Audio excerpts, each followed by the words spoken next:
Hey, Gavin. Hey, Louie. I'm back again, honey. Straight from the continent, feeling very European. Though I'm already mad.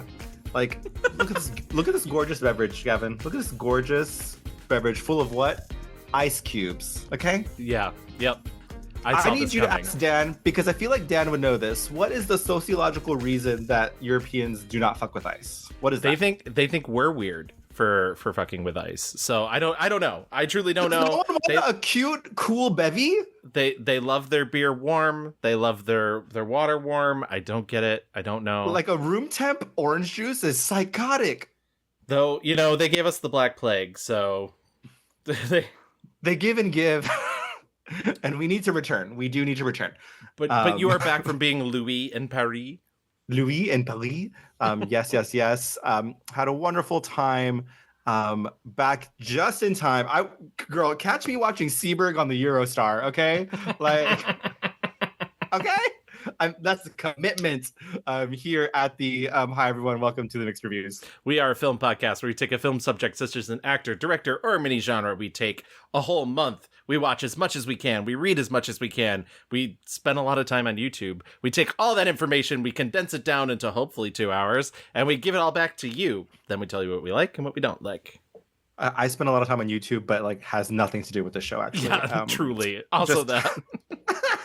Just the rabbit hole. But yes, welcome. We also, the reviews are mixed, number one. I feel like they're going to be very mixed today. But I'm excited that it's not just me and Gavin here mixing up today. We have a very special guest, the lovely, the gorgeous, the Doug Fink. Oh, hi. Doug, first of all, hello. How are you fitting us into your schedule? Doug, for those who are not in the know, Doug is one of the co-creators of the Glitterjaw Queer Podcast Collective, which we are a proud member of. They were nice enough to accept us into their ranks. They have many amazing podcasts, and you can go check out the rest of their roster at glitterjaw.com. Doug, you co-host 4 of those podcasts? One of them is technically like inactive because we caught up on the Pixar movies, but yes, technically 4 of them. Well, I was gonna say, podcast slut. A little bit. It's nothing I wouldn't do for a podcast, Can we get as part of our merch? We'll sell it. We'll split the profits with you, Doug. But as part of our merch, can we do a baby slut T-shirt that just says podcast slut in the style? Yeah. Oh, love that. Well, that's what I was going to say. Falling with Style, only is only active when there is a new Pixar movie, but, there's 1 billion and 1 sequels coming out based on the D23 announcements this year. Very true. God. So don't worry, you're going to have a lucrative career doing that. Oh, yeah. But tell us about the other podcast before we get into this week's subject, because I genuinely love all of them. But a special place in my heart for Skreeonk. But please tell us about the other podcasts that you host. Yeah, so the very first one was and still is Walloping Websnappers, which is a weekly Spider-Man cartoon podcast that I do with Derek. We deep dive into every Spider-Man cartoon ever made, and they never really stop making them. There's always a Spider-Man cartoon, so we've committed to forever, I think. Mm-hmm. So that one has been going for like almost 6 years at this point. I also we've been on one episode of that show. Yes, you've been on that. It was a very gay episode. Oh yes it was. What are you talking about? There was baseballs, there was diamonds, there was ape gangsters. Nothing gay about just that. A little bit of shower action, a little as a treat. I also do novel gaming with my co-host Katie, where we primarily focus on books and video games. We just talk about media that we've been enjoying lately. You mentioned Falling with Style, which is Pixar movies. We will do Win or Lose, so at some point we'll do TV on that, but that's sort of the one exception. And Skreeonk. Skreeonk is a monthly Godzilla and sometimes other kaiju stuff that relates to that podcast. And that one in particular, I feel like is very relevant to today, because Skreeonk is the one that makes me feel like I actually have to watch movies in a particular way. In 2024, I'm trying to be like a movie girly, so I figured, I can't properly call myself that if I don't tackle a mixed review episode. Well, we're very excited to have you here because, you are a podcast slut. We are podcast sluts. We are all dipping our toes into the waters. Yeah, thank you so much. Because, I have to be honest. This is the most I've ever been intimidated to be on a podcast episode. I've said this before, but what the two of you do is so wildly impressive to me. And I have not had butterflies guesting on a podcast since probably the first time I guested on a podcast. And I'm sitting over here remember everything about Kristen Stewart you ever knew. Oh my God. She'll hunt you down. She will. She will. I've said several times about this podcast that the only way that I can maintain doing it is immediately after the episode, I flush every ounce of information about that month's topic from my brain and immediately start building up the new information. 100%. I'm yeah, I've watched a lot of Julianne Moore movies. Can I name them all? No. But you're in good hands. We'll be gentle. So just a little bit of old business. I did not put up a poll, okay? But to be fair, also, we have already done a poll about our last episode, which was the amazing, the magical, our number one girly, Miss Kiki herself. She... Did you see any of the videos of her at the Hollywood Forever Cemetery at the Bring It On screening, the Bring It On Virgin Suicide screening? Oh my Incredible. God. The video her friends that made Woodshock took of her doing the I'm sexy, I'm cute. Yeah. I was just she remembers it all. She's got more memory than I do. Miss Kirsten Dunst, who started it all for us here, we did do a poll on her 7 years ago. Okay. Yes. If you would like to go see how those results came out, we always have a good time watching her movies, though. And I was at a birthday party 2 days ago, maybe. And some little homosexual said the only movie she's ever made that's good was Bring It On. And I just about leapt out of my seat, tackled him to the ground. And I was as someone of recent Parisian experience, the minimum you can remember is Marie Antoinette. But she is an icon, and she has so much career ahead of her. And that little gay boy is dead now. So yeah, he is dead now. Yeah, he is dead now. Never in a canyon. A wave of melancholia came over me in that moment. But we are going from a Kirsten to this episode, a Kristen. We gave it away out of the bag last episode when we talked, because Gavin, you mentioned pretty astutely, these last 3 episodes, this one included, we're talking about women who have started as child actors and have continued. Our first one was Jodie Foster, and then Kirsten Dunst, and now Kristen Stewart. Also a lot of kind of sapphic vibes across the board with these 3 women. Yeah, it's this odd sort of little triptych because they each also come from different generations. You have Jodie Foster, who really grew in prominence in the 70s, and Kirsten Dunst, who in the 90s to the 2000s, and Kristen Stewart sort of taking that from the 2000s, 2010s. And I think it's just really interesting to see how each of them dealt with that early fame. And also, I think they all sort of had an early brush with something that made them famous enough that allowed them to make a lot of their own career choices, which is not always an option for younger stars, and especially young women. And so it's this, I think this is this weird, fascinating series that we've sort of curated without even trying, and doing these 3 episodes. Right. And that brings me to Doug. Yeah. Really, you were the reason why you brought Kristen to us. You suggested her. Why was this someone that you wanted to cover?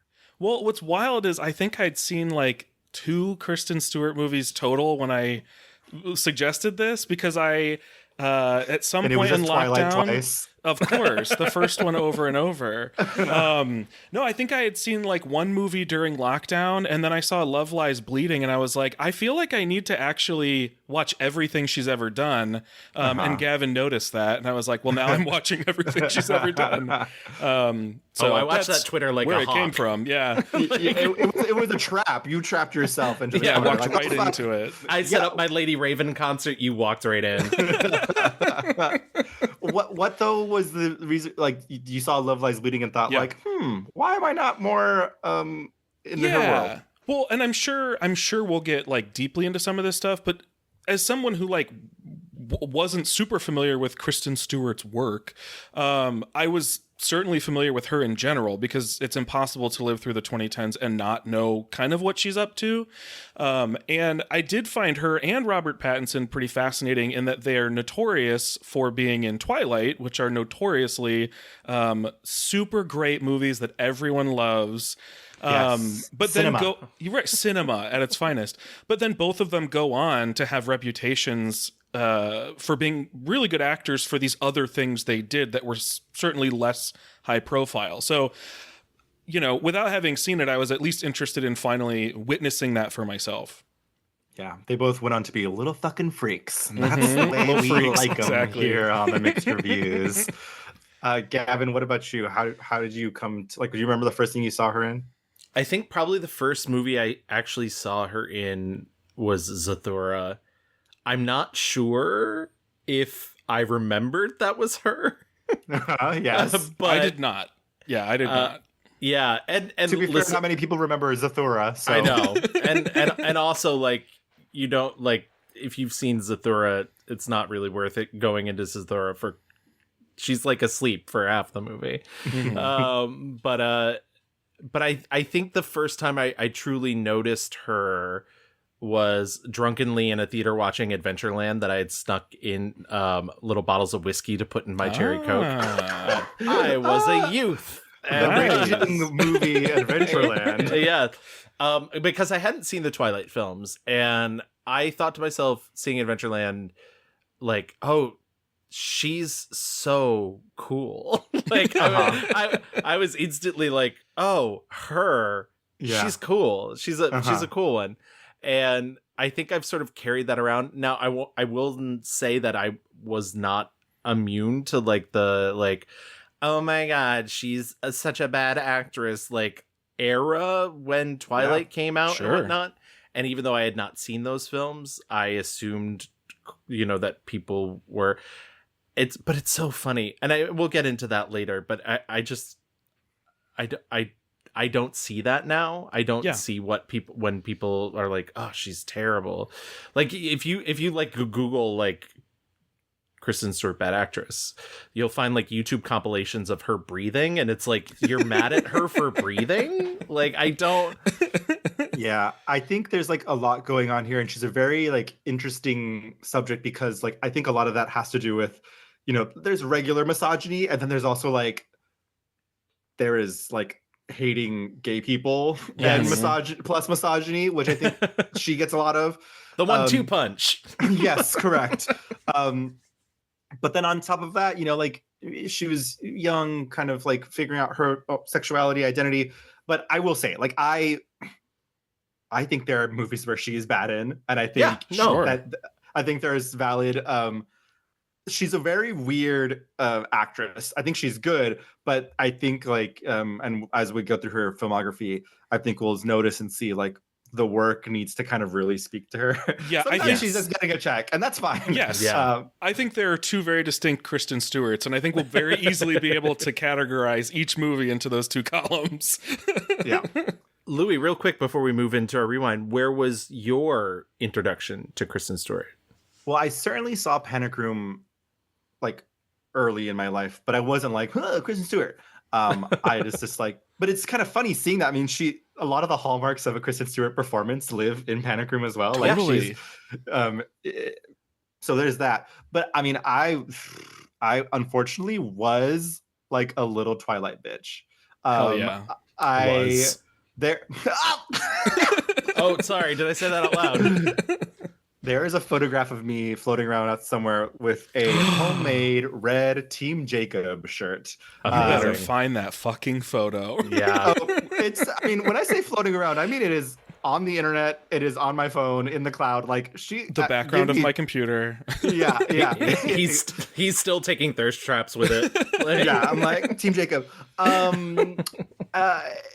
But that being said, like I mean, so like I watched I think the first 3 movies in the theater. I didn't watch the last ones. Just the timeline. How will you ever know the end of the story? I know. A love for the ages, Louis. The timeline of like being interested in Twilight and like being like a young person is really like limited. And like once you like graduate from like college, it's like I don't give a fuck anymore. Like I discovered like gay sex. So like. So, that and you were like, oh, she chooses Edward. Yeah. But so, yeah, I mean, Twilight was the real, like, I was like, oh yeah, I remember seeing her and like as a younger person here and there, but Twilight was like the big, like most people was the big thing. And yeah, God bless. With that being said, Gavin, why don't we get into our rewind?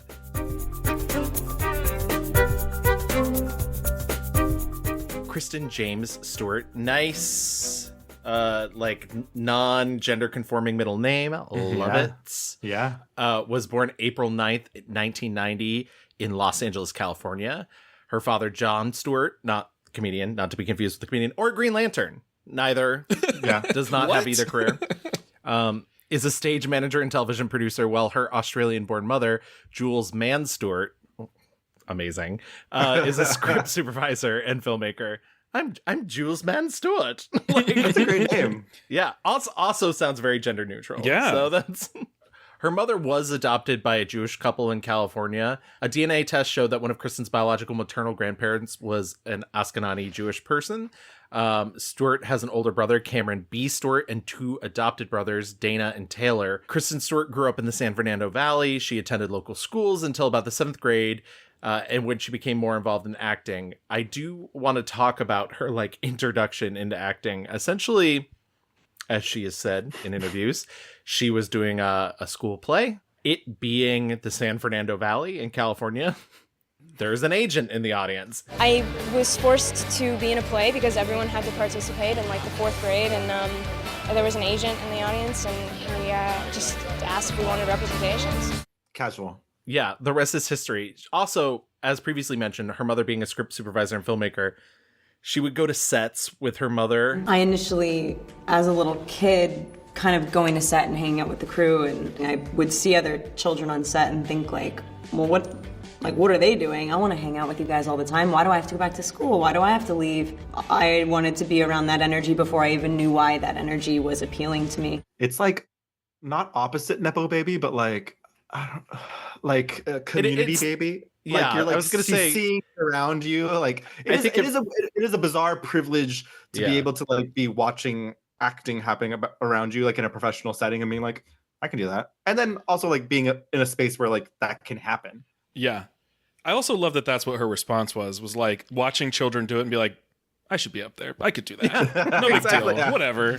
There is, and I will not sugarcoat it. I think it comes out in interviews. There is a level of confidence that I think is like buried under the like Kristen Stewartness of herself, where she's like very, she thinks about the things that she says a lot, and she's like very like studied and mannered and really like internal when you watch her in interviews. But there's also like, if you get her talking, there's very a clear like, man, she's fucking confident. And I think it's been that way her entire life. I think that's like the mystery sauce that she has, because it's like, I mean, from the beginning, I'm like, she does do a lot of the like, I mean, and I'm jumping ahead, but like the Twilight, like hair holding, like kind of like, oh my God. Yeah. Very that. The biting Doug, of the finger. Yeah. And so like, there is a lot of this like kind of like sexy baby thing that she sometimes does. But then also when she fucking turns on the, God help me, Katy Perry, sexy confident, it's just like, she can like radiate like laser beam, just like confident mystery woman so well. And Yeah. I think that is the key of why, people keep casting her. It's just like she is able to kind of convey so much, but it's like she sometimes will trip on the line of like, oh, well, this is like a dumb movie and I've got to like tell the people how I'm feeling. And so she'll like start pulling her hair out, whatever. So the first movie she does, this is that one that she was hanging out on set for, is this Disney Channel movie called The 13th Year. She doesn't even have a line. She's like waiting in line for a water fountain. And she said, she does this and it's like great fun. And then she gets to school the next day and it's all very like, what? No, like when the movie comes out essentially and kids are like, so what are you, an actor now? She's like, what? No, like what? Don't make me sing. Quick sidebar, Gavin. Now that you've watched The 13th Year, we can segue this into our Disney Channel original movie episode that I know everyone has been very patiently waiting for, especially dear friend of the pod, Samantha Stallard. Leave meeting. Have you seen this movie? No, I have no idea what this is. Yeah, I don't either. And I didn't grow up with the Disney Channel, so I am woefully unaware of like all Disney Channel original movies. Is this one that like you could mention the name of and people would remember fondly? Or okay. Yeah, really? It's a kid who like when he turns 13, like, and he's like on a swim team or some shit, and he's like a mermaid or something. It's the very this rare is the boy... mermaid one. Yeah, see, I've heard about this one. and that's the response that people get. Oh, it's the mermaid one. But it's the rare boy mermaid movie. It's the rare boy mermaid movie. Yeah, there needs to be more. What are we gonna do for Halloween if there's only one boy mermaid movie? I know. Her next film was The Flintstones Viva Rock Vegas, where she played a ring toss girl. Let me tell you, I did not rewatch this, but when I first saw that she was in Flintstones Viva Rock Vegas, I was excited that I was going to get to rewatch it. And then I saw that she just played ring toss girl and was like, I guess I won't. But I wanted to. I thought about it. She also appears in the independent film The Safety of Objects. She plays the tomboy daughter of troubled single mother Patricia Clarkson. She plays a lot of like alt tomboy misunderstood girls. Yeah, like no one gets her. She's too weird. Well, that's a perfect segue into her first truly big movie, in which she plays the tomboy diabetic daughter of divorced mother Jodie Foster in the thriller Panic Room, a thriller in which her and Jodie Foster spend most of it trapped in a panic room together. Yeah. We recently talked about this David Fincher classic. I'm putting in quotes. And it's my least favorite Fincher, so I'm allowed to give it some knocks. And in our Jodie Foster episode, but also famously, this role was supposed to be Nicole Kidman. Oh, and she ended up getting injured and having to drop out. And I think that they had spent weeks rehearsing with Nicole Kidman. It's because they a couple of years ago did an Actors on Actors together. Yeah. And she's like, oh yeah, I remember you giving me like a Christmas present that year. She was like, you treated me like an adult. Like I was like, we were buddies. And I will always remember that. And I was like, oh, that's very sweet. Oh, I think it's interesting in this movie. Like she's not like annoying kid who's like a rascal. She kind of already has this grown up quality to her, which I think we'll see in a lot of,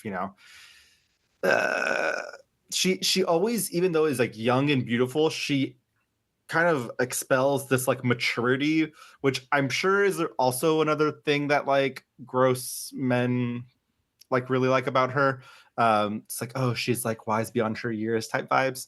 I didn't even think about that, but yeah. It is interesting though, because you can tell that in the movie, even though that's like not really part of the story that's being told. She still gives that off as like calm and really shouldn't be for a lot of that movie. We're not coming out. And we're not letting you in. Get out of my house! Say fuck. Fuck! Mom, get the fuck out of my house. Fuck. Get the fuck out of my house! That role is really physically demanding. I mean, she has to fake a seizure in the movie. Yeah. And I guess, like, she was prepping by watching videos of people actually having seizures. They had, like, an acting coach come in to try and teach her, and she still ended up bursting blood vessels in her eyes. Oh, gosh. And they freaked out on set. And obviously as a child, you're only supposed to be there for the 8 hours or whatnot. And she kept being like, no, I'm good. Like, let's keep going. And they were like, no, actually your well-being. Like, yeah. From there, it's funny. She like, there's like this stretch. I feel like it's the stretch, the like pre Into the Wild stretch, which is just a year before Twilight, which, by the way, if you tried to ask me the timeline on that, I would have assumed she did Into the Wild after Twilight. But there's this stretch of time in her career where she's still young and she's like straddling this world of like kids movies and adult movies. Also around this time, she drops out of school and starts getting homeschooled. And she even said in an interview, you know, because she was in this entertainment field, she thought she was going to grow up to be like a screenwriter or a director. And she said, quote, I never wanted to be the center of attention. It wasn't that I was I want to be famous, I want to be an actor kid. I never sought out acting, but I always practiced my autograph because I love pens. I'd write my name on everything. Relatable. Kristen Stewart. I don't know what I would be doing if I hadn't started acting so young and then just had that like kind of inform my lifestyle and like what I like to do, how I like to spend my time, like what I like to focus on, like my art. And if that's what you're focused on, like that's just it's genuine, it's pure. Usually it's just so obvious when people want to be like rich and famous and like win the popularity contest, and they also like have fun acting too, but it's like not the same thing. Like it's just not, that's not why I do stuff. After Panic Room, she does Cold Creek Manor. She did Catch That Kid. I did watch her next movie, 2004, Speak. Yes, TV movie for like too. Showtime, I think, or Cinemax. It's Showtime. It was a co-production of Showtime and Lifetime. I don't remember this happening like in 2004. I was in high school. I guess I wasn't paying attention to fucking Lifetime. But I imagine it was a big deal. Like Speak is like a very famous novel written by Laurie Halse Anderson, who's one of like our greatest young adult novelists of our time. I watched this, and you know, like it's very TV movie, but like I thought she's really good in it, and you know, handling the subject matter that's like really horrible. Yeah, and just a trigger warning for sexual assault. That's what it's about. It's about a young girl who basically, for all intents and purposes, stops speaking during her school year after she's assaulted over the summer at a party. She's raped. Mm-hmm. Yeah, and I also really liked it. Once again, you're right. It's very TV movie. It like looks TV movie. The cast is not TV movie. Right. The I was cast going to is say, not TV movie. it is TV movie and it feels like it at points, but yeah, the cast definitely isn't. And like for what I think the purpose of this movie would be, like who's meant to be watching it and the conversations that are supposed to be happening, I was really surprised that it wasn't a lot worse. Yeah, 100%. I was like, oh, the power and healing, like powers of art, like incredible. Like, you know, listening to your daughter, and like it's never like super preachy. But again, I think this is like a beginning of like a thread here. Like the source material is very good. Like this is rich text with a lot behind it, and because she's able to do so much without speaking a lot, like this kind of role is perfect for her. That's so true. Much of what she's doing is not speaking. So yeah, this is perfect. In 2006, she does a kind of a minor role in the movie Fierce People. She plays a love interest. It was directed by Griffin Dunn. It is the darkest of dark comedies. I was not a fan. And she also does a supernatural thriller, The Messengers, which I think, Louis, we may have watched for when we did the screen drafts. Yeah, the F Cinema Score screen drafts episode. This era is not like... No, great. this is the like side. She's either like, if she's the star, it's like a little kid thing, and if she's not the star, she's the love interest, and it's this weird like back and forth where it's just like what, and I don't know, and I think that says a larger thing about how we cast young women and how we see young women. They're either like, it's either this sort of like, oh, you know, you're a child, even though famously women mature faster than men, or you're like a sex object, and that's it. Like we can't possibly give you something else to do. And so, yeah, I think she's kind of like searching around because like the next thing she does is 2007's In the Land of Women. She plays Lucy Hardwick. We talked about this in our Meg Ryan episode. I do like that she's intersecting with a lot of her previous subjects. It also made it easy for me to not have to rewatch some of these things. This is what's tough about like this 3-year stretch is like when I was trying to figure out like, okay, what do I need to watch? Where is she like most? This 3-year stretch ended up so low on my priority list because a lot of it was, you know, she was the side character, or she was someone's crush, or she was in it for like a second, you know? And that's also very true of the next movie, Into the Wild, which is, you know, directed by Sean Penn. This is a movie that did very well. She's a very small part in it. She plays a musician that Emile Hirsch, intersects with. And, you know, it's funny. She has very nice things to say about Sean Penn, but the things that she's saying are not things that I would be like, oh, that, like... She loved, like, he I guess he was very improvisational on the set. He didn't want to do any rehearsal, you know, very run and gun. He had one of the cameras himself and everything. But like her singing, she had never sang in a public arena before. She does play guitar. She'd been playing guitar since she was like 10, but she had never, and literally 5 minutes before they went to shoot the scene, he's like, yeah, we're not going to do the recorded track. You're actually just you're going to sing, and I'm sure they'll love you. And I'm like, that's a shitty move. That is like not. Yeah. But she's complimentary. Yeah, I feel like Kristen Stewart's the kind of person who could sound complimentary, and then you think about it and you're like, she didn't say anything. Yeah. Right. Oh my God, Sean Penn, he has like such good shoes. Yeah. Yeah. I mean, I do think that she is attracted to that sort of like wild style of directing and whatnot. I mean, I think it's very clear from her career post Twilight stuff, which we're right on the cusp of, that she's more interested in the weirder and the more interested in the indie and whatnot. I just think that like, you know, maybe you shouldn't surprise your actors with shit like that.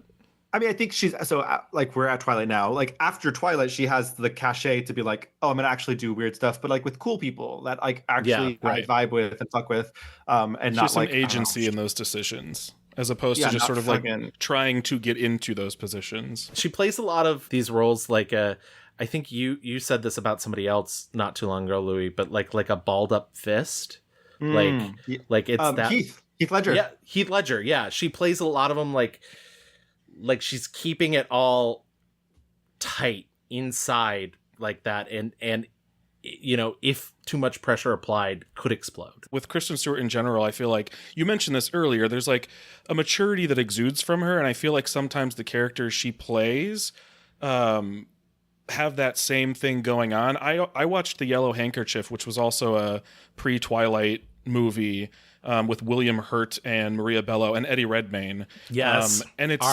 our worst actor currently the worst actor alive. Okay, I was gonna come in here and be like, I don't know, people are pretty, you know, polarizing reactions on Eddie Redmayne, and I am not a fan. The fact that Eddie Redmayne has an Oscar proves that there's a flawed system at work. Well, he is unbearable in this movie, but yes, he is the thing that everybody thinks that Kristen Stewart is doing, which is that she's just like a pile of ticks and a pile of like, oh, I'm just gonna go with the most eccentric, and that's him. That's like he's like a tawdry quirk machine, and it never fucking works for me ever. The one time it worked is in a movie everybody hates that I don't think is that bad, which is Jupiter Ascending. And I think that movie he's like at an 11, and I was like, correct. Here's where you need to be at an 11. Everything else he's ever been in, I'm just like, what are you doing? Yeah, it's a lot in this one because this one is sort of a subtle movie, and I wanted to make sure I brought this one up because there are a few like pairs of movies in her career that have like very stark similarities, and this is one where William Hurt is like this prisoner who just gets out of prison and then intersects with these two kids played by Eddie Redmayne and Kristen Stewart, and they sort of end up stuck together and really close to one another, not in any sort of weird ways, but like weird if only because they don't know each other. And this is not the only movie where she plays like a teenager who ends up befriending like a middle-aged man out of pure circumstance. And the movies don't get particularly weird, and I feel like in both movies I'm thinking of, they go through great pains to make sure you know that nothing weird is going on. Yeah. But it's wild it happened at least twice, you know? If I had a nickel. Exactly. I think also that there are movies where it does get fucking weird. And For like sure. I think Adventureland is a good example of that. I'm like, Yeah. and there's a lot of story there, and we'll get to it, but like you're right. I think this is just like a bigger storyline of like Hollywood sometimes, a lot of times in this era, was using her as like this avatar of like broken young girl who like for whatever reason finds comfort in an older man, and sometimes Yes. it's sexual, sometimes it's not. Right. Whatever. Sometimes it's like, this is my dad, and sometimes Right. it's like, this is daddy. And it's like a fine Yeah. line, but it happens a lot with her. Anyways, we're getting to the piece de resistance of the early part of Kristen Stewart's career, which is Twilight. She's unfortunately recommended for this role by Emile Hirsch, again, because Emile Hirsch had just done Lords of Dogtown with Catherine Hardwicke. She gets cast over a lot of women going for this role. And the funny thing is she turns it down at first. She's like, I'm not interested in doing this. Then changes her mind, comes back. Catherine Hardwicke really wants her to do this movie. Robert Pattinson only auditions because he hears she's in it.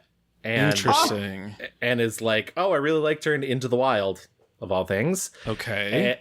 What can we say about Twilight? I just rewatched it today for the first time in a billion years.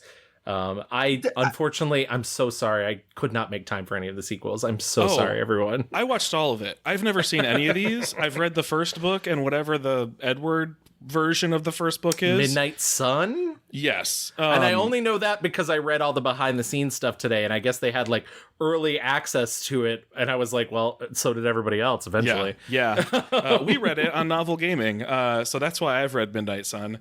But I was like, I have to watch Twilight for this. Like, I just simply must. This is the only time I'm ever going to be like, I did it for a good reason. So I watched all of it. And I don't know, I have no idea what any of the discourse around these movies are, which ones are considered good or bad or whatever. So Louis, you might have to help me out. But like, the first one, I was like, I'm doing this out of obligation. And then when I was done with it, I was like, this first movie's not good, but I kind of had a really good time watching it. Like it's like kind of fun bad, and it's like so extreme with like the teal filter and the absurd movement of everybody, and there's like bizarre camera angles that reminded me this is like an almost 20-year-old movie, you know?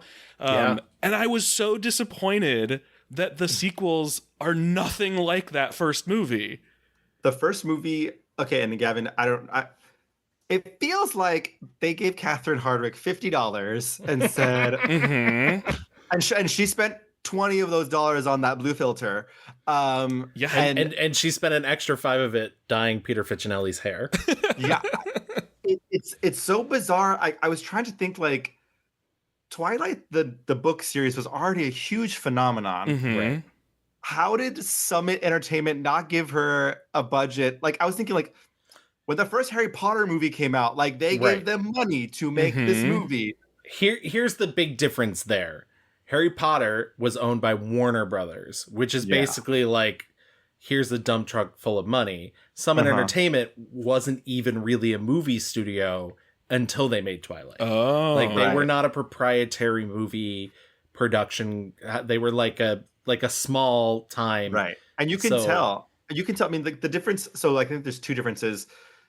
Number one, in the first film, it looks cheap. And Catherine Hardwicke, who like we talked about Miss You already in our that was my weird fucking Toni Collette 5-star review. I'll give it to her. Movie. But I was like, I don't know. Like, even though it is a batshit insane movie, I'm like, what is Catherine Hardwicke doing? The camera is like floating at all times. It's so bizarre. And diving and going. I'm like, girl, what is? She was high.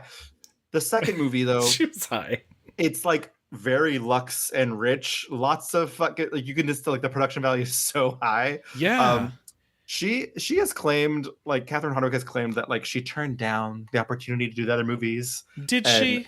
And Dina, what is the truth? Because I don't know if that's real. She went on an interview and said something to the effect of like, I just had hoped that other women would have taken over the series. but she's the only woman to direct any of those movies. So this was really, I had so many questions about this because I saw that she only did this one, and she's the only woman to solo direct any of these movies. And I don't know. I mean, I know Twilight was already huge, so the what I would have suspected is like, oh, this woman makes this movie and it's really, really popular and makes a bunch of money, and then immediately they replace her with men, right? And I don't know, maybe that's still part of the story, but it's interesting to me that she claims that she was never interested in the other ones. It's all fascinating to me. It is just an absolutely like insane movie in the way that it's made, and I was shocked, and I would have watched 4 more of those. And unfortunately, I didn't get 4 more of those. They feel much fancier, that you can feel the budget a little bit more. Right. Well, like the wig parade has stopped. Like the first movie's fucking insane. The way that they just kind of like the Cullens just like kind of slink around, and like the crazy music, like the baseball scene is iconic. And so like there's a camp factor in that first movie. Exactly. That goes away pretty quickly in the sequels. So yes, I think these movies are bad and should only be seen like through a very, like campy kind of just go with it lens. And the further you get into that series, the less interested everybody seems. Exactly. I mean, Kristen Stewart has said if you had told her they would be making 5 sequels to that first movie, I don't even know if that's how many. I think there's 4. 5 total. Actually. Yeah, 5 total. That they'd be making 4 sequels to that first movie. She would have thought you were insane because she truly. Just to go back to one of the things you were saying earlier, I think 2 reasons. You hit the nail on the head with the studio didn't have a lot of money, but also they gave the woman who wrote Twilight so much power. Like she had final cut on this movie. Wow. And apparently Catherine Hardwicke like turned in a cut that she deemed too sexual. And so that's the wildest thing about watching Twilight is knowing that it is 1, the straightest movie you've ever watched, but not. And then 2, like the most sexless, but also definitely not movie. Yeah, but incredibly horny. Yeah, it's I wish I had a live stream of me watching it, because it was the reactions just like were all over the place. She also said in Variety, and I'm going to come back to this article later on, but this Variety article just came out a couple months ago. She's even started to recognize that the most ostensibly heterosexual thing she's done, Twilight, has its own queer sparkle. Quote, I can only see it now. I don't think it necessarily started off that way, but I also think the fact that I was there at all, it was percolating. It's such a gay movie. I mean, Jesus Christ, Taylor and Rob and me, and it's so hidden and not okay. I mean, a Mormon woman wrote this movie. Yeah. It's all about oppression, about wanting what's going to destroy you. That's a very gothic, gay inclination that I love. Mm-hmm. Yeah. I mean, it is all those things, but also like I rewatched 2 of these with my sister when we got back. And she was like, this whole vibe of like, I can't control these men who can't control themselves because the smell. It's like, it's just like such a horrible, horrible message. And like this thing of like, this thing that's going to destroy you, and like, but you kind of want it, and like take my life away. And like, it's just really, really fucking tough. Like, in the 2 movies I watched, this bitch is getting knocked around, falling over, like hit. Like, she's always bleeding. It's just, it's very hard to like watch it in earnest because it's, the messaging is so rough. Yeah. But if you can just like let it wash over you, and like there is a good time to be had, but it's they're at this point they are best watched as just sort of like a remnant of a specific era, right? Like like I was never swept up in it, so it was like fascinating from like an academic standpoint to like watch the Twilight movies, sociologically. Exactly. On Kristen Stewart herself, critics were not very kind to her. A lot of them said that she was wooden, that she had blank facial expressions. I'll say 2 things about her acting. I hate the voiceover. I think she sounds so bored. Yes.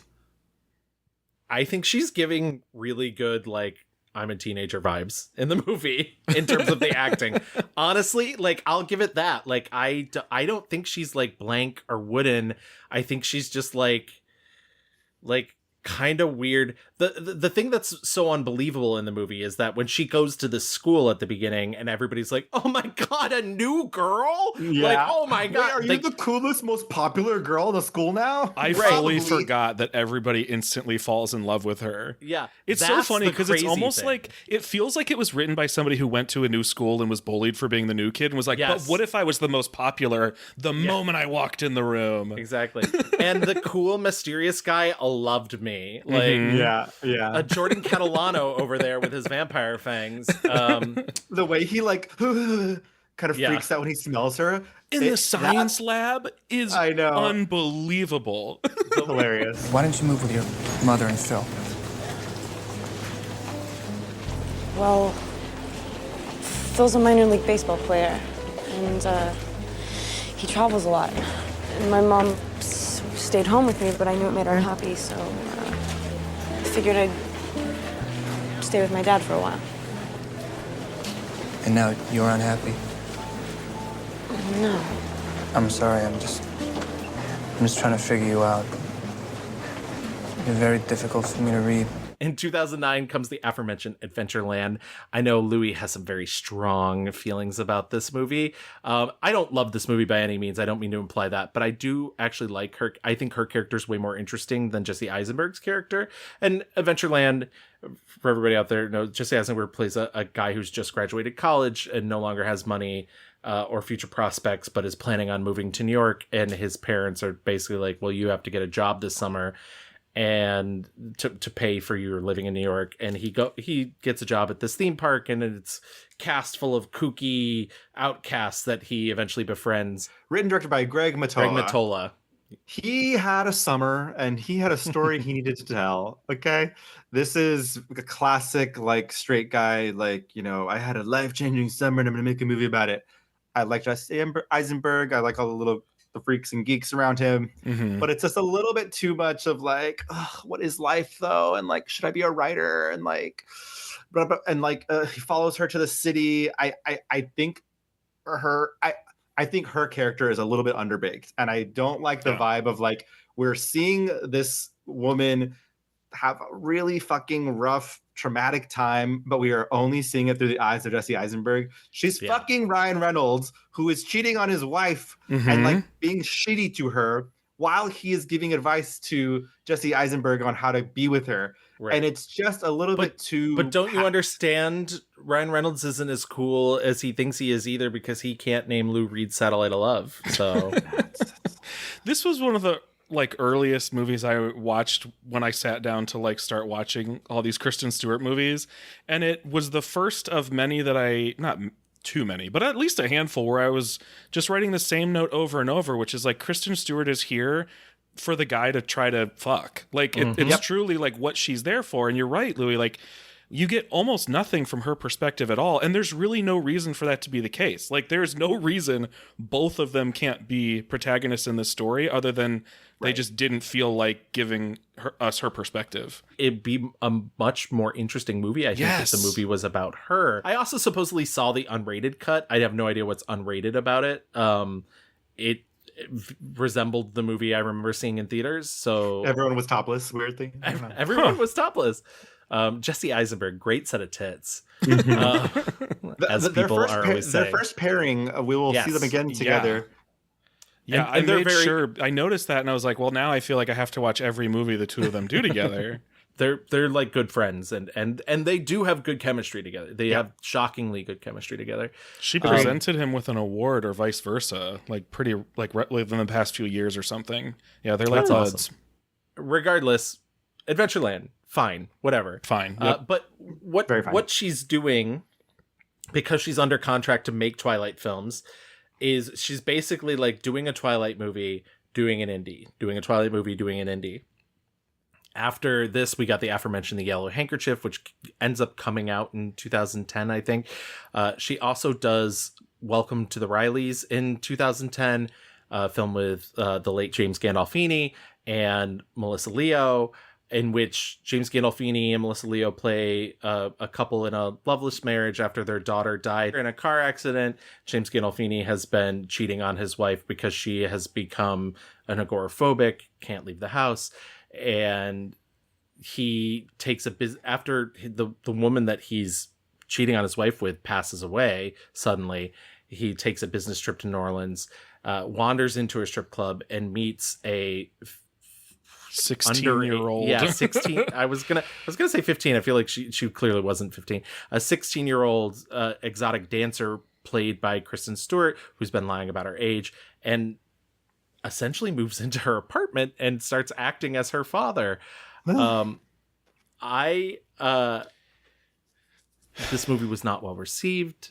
The performances were written as good, but the rest of the film, I really liked this movie. No, I'm with you, actually. It's a weird movie, and some of the relationships in it are weird, but I think the movie knows that, and the movie is exploring that explicitly, right? So, like, I don't think you're supposed to think that James Gandolfini moving into who he knows is a 16-year-old prostitute's apartment is like a normal thing. You're not supposed to think it's normal, you know? And I think this is my character flaw. I'm just like a sucker for a movie that's about like a dad grieving, like a straight face, like walls up dad grieving either wife or family member or sibling or child. Ghostlight happened this year and I was like weeping in the theater. Like these types of movies, for whatever reason, I'm just like, oh, you got me. Like, you know? Yeah, I think a lot of this movie does hinge on the performances. I think they elevate what could be seen as kind of a sappy script. But I think reading a lot of the contemporary reviews from the time, because I really wanted to see why people didn't like this movie. And a lot of them seem to imply that like it doesn't bring anything new to the table about grief. And I think that's incredibly wrong. I think it's like a really interesting study of grief, because these are literally two adults who have decided to replace their daughter with a woman who is very much not their daughter, and just a total stranger. And both interfering with her life, but also not interfering with her life. I mean, she's literally underage. She's working as a sex worker, because she's not just a stripper, as you mentioned, Doug. She's also a sex worker, and they're allowing her to make these bad choices, but also attempting to. I think this is a really complicated meditation on grief, and really interesting. And also, once again, James Gandolfini's amazing in it, and Kristen Stewart like really threw herself. I mean, like I said, she's doing these Twilight movies in between, but she wouldn't sleep at night. She like lost a ton of weight to play this role, and I think these are two actors who were just really committed to forming this. There's a great scene at the end that, again, as you mentioned, Doug, I was in tears. There's a phone call that happens at the end of the movie, without giving too much away, that I was just like, how are they doing this? How are they giving, you know, and it has some of the hallmarks of like a first time-ish filmmaker. I'm not sure how many films this director had under his belt, but I'm pretty sure this was his first. But I don't know. I think it's good. I think the worst thing about this movie is the fact that the name of the film is Welcome to the Rileys. Yeah, it's a bad name. They literally have name. Like they do the opening title that says Welcome to the Rileys, and then within 3 minutes they show like a sign on their house that says Welcome to the Rileys. Yeah. And then it has really nothing to do with the title at all. Yeah. It's one of those movies that like I really liked. I appreciate the performances. But I also would be not at all surprised if somebody watched it and was like, that's not at all my thing, and I did not enjoy it. So I don't know. It's an interesting one. He kept trying to stick it in my fucking ass, and I was like, yo, pencil dick, back the fuck up, and he wouldn't. I went to piss, and I came back out, and my wallet's sitting on the bed, and all my shit is everywhere, and his car's gone, and all I've got is fucking shoes, and like, I'm out $900. $900? Mm-hmm. Why in the hell would you carry that much money around with you? Where else am I gonna keep it? I don't know. In the bank? But what? I don't have a fucking bank account. She's great in it, though. Yeah, absolutely. And once again, R.I.P. James Gandolfini. Yeah. I truly think I think he is already considered one of our great actors of the 20th century and the 21st century. But I think he would be even more so remembered if if he'd lived, and B, if not to say anything bad about The Sopranos. Sopranos is great, but if he hadn't been tied to a TV show for so long. Sure. Yeah. That's just sort of everybody's lot in life when they start on a TV show. Previously mentioned, still doing Twilight movies. In between, she does The Runaways. I saw The Runaways in the theater. I really liked it. She plays Joan Jett. She tells this amazing story of like at the rehearsal not giving it her 100%. She's talked many times about her process. Her process does not involve a lot of prep, a lot of like, it truly doesn't. She's like an instinct girly. She's like, I'm going to get out there. I'm going to do what feels right. She's like, I don't want to have to read a bunch of stuff. I don't want to have to like, I like being prepared, but I also don't want to be the smartest person in the room. I don't have to be like, hey, here's an interesting fact. That's not my bag. Yeah, sometimes prep for me, I'm like people come in with like notes all over their script. And I'm like, you scribbled that last night and it means nothing. You know what I mean? Like, I mean, sometimes. And then some people, you know for a fact that they're full, that those things are pregnant, that they're bursting. But I've seen like people scribbled scripts and been like, it's okay to just be an actor. It's completely okay. You know what I mean? When is that interview from? Is that like a thing she said recently? Oh, that's fascinating. Because I would have said that I feel like that might change. I mean, we're talking about only 20 years of somebody's career versus like the Jodie Foster almost 60, you know? So like Kristen Stewart has probably a few more decades in the journey. And I would have thought that what she's talking about, that you can clearly see in a lot of her movies where she's just like showing up and vibing on set. I feel like that is changing based on some of the things we've seen very, very recently. But I agree. Interesting. I'll get to that. There's like a moment it kind of slips a little, and I think she's kind of been a little more studious since then. Is this the first biopic she does? Because it becomes like kind of a staple, and I think is becoming like sort of an expected route for her. I think so. Yeah, I think it's the first real person she plays. I feel like that's noteworthy, you know? She makes this really weird choice and stars in Snow White and the Huntsman in 2012. This is like a very weird moment in her life. I think more people remember this film for the stuff that happens behind the scenes than the stuff that happened on the screen. And we've also ended up talking about this movie at least twice before, because we've done a Charlize Theron episode, we've done a Chris Hemsworth episode. But essentially around this time, she's been with Robert Pattinson since the Twilight movies, and she cheats on him with director Rupert Sanders, who also has a wife and is several years her senior. The tabloids go crazy because we cannot, as a society, let a young girl do anything who's famous without writing a news article about it. She's referred to this as like a really self-destructive period in her life, and you know, but it's just really fun. Like, I mean, even fucking Trump was like tweeting about it when it happened. Yeah, I mean, this was like I would say the pinnacle of the tabloid paparazzi like scrutiny on her. You know, she had one more Twilight movie to come out, so like those were like huge movies.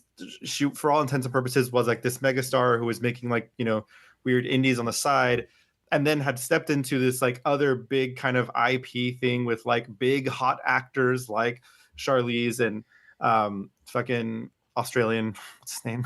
Chris Hemsworth. Chris Hemsworth. Sorry. Once again, one of our most popular episodes. Fucking kill me. But and then like, you know, she's like this sex object, and she's, you know, getting older, and she's dating her hot co-star, and now she's like having an affair with like the director. It's just like kind of tabloid, like the simplest, easiest tabloid fodder. It does seem like both of them have pretty much moved entirely on from any of that stink. Yeah. Like the stink is off, I think. Oh yeah, 100%. And on top of that, like, she's apparently still really good friends with Rob Pattinson. She has said like they'll always be friends. You know, he's one of the most unique people she's ever met in her life, and so I think that's, you know, that's a really healthy, very adult thing. Well, like you said, they're both freaks. You know, yeah, they're both freaks that went through hell, like teenage weird hell, to like be able to do what they do now. So I don't even remember where I found the interview, but she was like, I could not believe it when they announced him as Batman. She was like, what are you doing? That's so funny. But yeah, I don't have much to say about Snow White and the Huntsman. All I have to say is that I kept like planning to watch it and then bumping it for this movie and then bumping it for this movie and then bumping it for this movie. So I don't know. Whatever. Finally free from the Twilight shackles. She's allowed to sort of do whatever she wants. And one of the first things she decides to do is Camp X-Ray, which is a small independent film that comes out in 2014. It premieres at the 2014 Sundance Film Festival. Her performance gets a lot of good nods. The movie itself gets kind of a tepid response, but her specific performance gets a really good reaction. I saw this movie and made me so angry about our country still, even as it is. I really like her performance in this movie. I don't think it's the most amazing narrative necessarily, but this could be a stage play and 100%. Yeah. And just a two-hander, and both lead actors are so fucking good in the movie. Yeah, both of them knock it out of the park. They're both so good. Yeah, so we're saying both of them. The second person, he's a quote unquote detainee at Guantanamo Bay, played by Payman Mahdi. And he's so fucking good. And I went into this movie like really like, I was like, I don't know if I need to see Kristen Stewart as like a Guantanamo fucking like cop essentially. But it just is, it kind of is, it stunned me. And I think the reason why this movie works is because it doesn't let her off the hook. It doesn't let the US off the hook. It's not about like the one good person who like, you know, is going to change the lives of like, it's this, some of the writing is so fucking like stab you in the face. Like if you don't see this, then you see nothing. If you don't like, it's kind of just like stops you cold. I kept thinking about this versus The Mauritanian, the Jodie Foster movie, which is also a Guantanamo Bay movie. And I think that what works for me in Camp X-Ray and which didn't work in The Mauritanian is like, I think it's an unfortunate thing about our species that like bald emotional appeals are always going to be more successful than just straight up facts. And even though there are very emotional scenes in The Mauritanian, it felt like it was like those, and then like scenes in which characters just state facts. And it's like, yeah, those facts are awful. And like, we should have closed Guantanamo a long time ago. And there's a lot of people that should never have been put in there. But at the same time, like, it just feels like you're reading me a list. And this movie never felt like that because the emotional appeals are so strong and so pervasive. And also it's not like it's about how all of the system is corrupt. There's a part where she's like, if you behave, like we'll treat you better. Yeah. And and that conversation about like people who are oppressed to quote behave for better treatment is such a fucking like false argument. And he says, he's like, if I behave, if I do what you tell me to, that means I agree that you can tell me what to do. And that is not just about Guantanamo. That is about like a system around the world of people who have been oppressed. I mean, it's about so much. And I just thought like, man, there's a world where this movie is like, and then Kristen Stewart like changed his life and saved the day or whatever. And it's just not that. It's not even the movie of like, oh wow, like the guards are just as treated just as poorly as the inmates. Like it's not it's not that either, which another like lesser version of this movie I'm sure has been made. It's just very like surgical, precise, and on top of that, they're just both so fucking good. Yeah. This is my first time out of the country. I mean, it's pretty lame, right? No, it's not. It's just, you're young.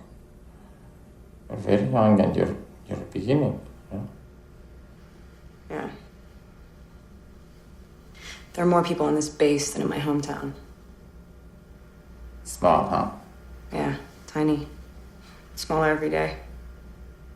And is this the reason that you came here? Part of it, yeah. What is the other part? A lot of reasons.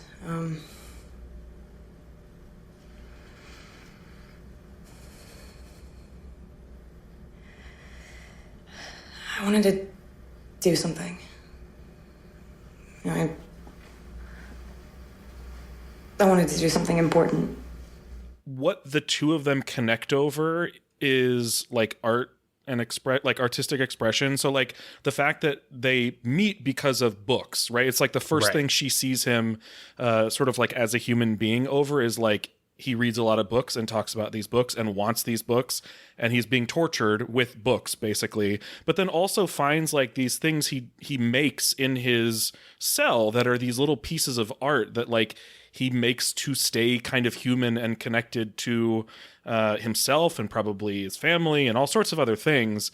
And I just like when a story basically says like, this is a story I'm telling you, and we want to acknowledge that like stories are one of the things that make us human and one of the things we connect over, and art and all that sort of stuff. It's a tough movie, but really enjoyable, a great performance. This is her indie era. She's like, I don't have to do these big things anymore.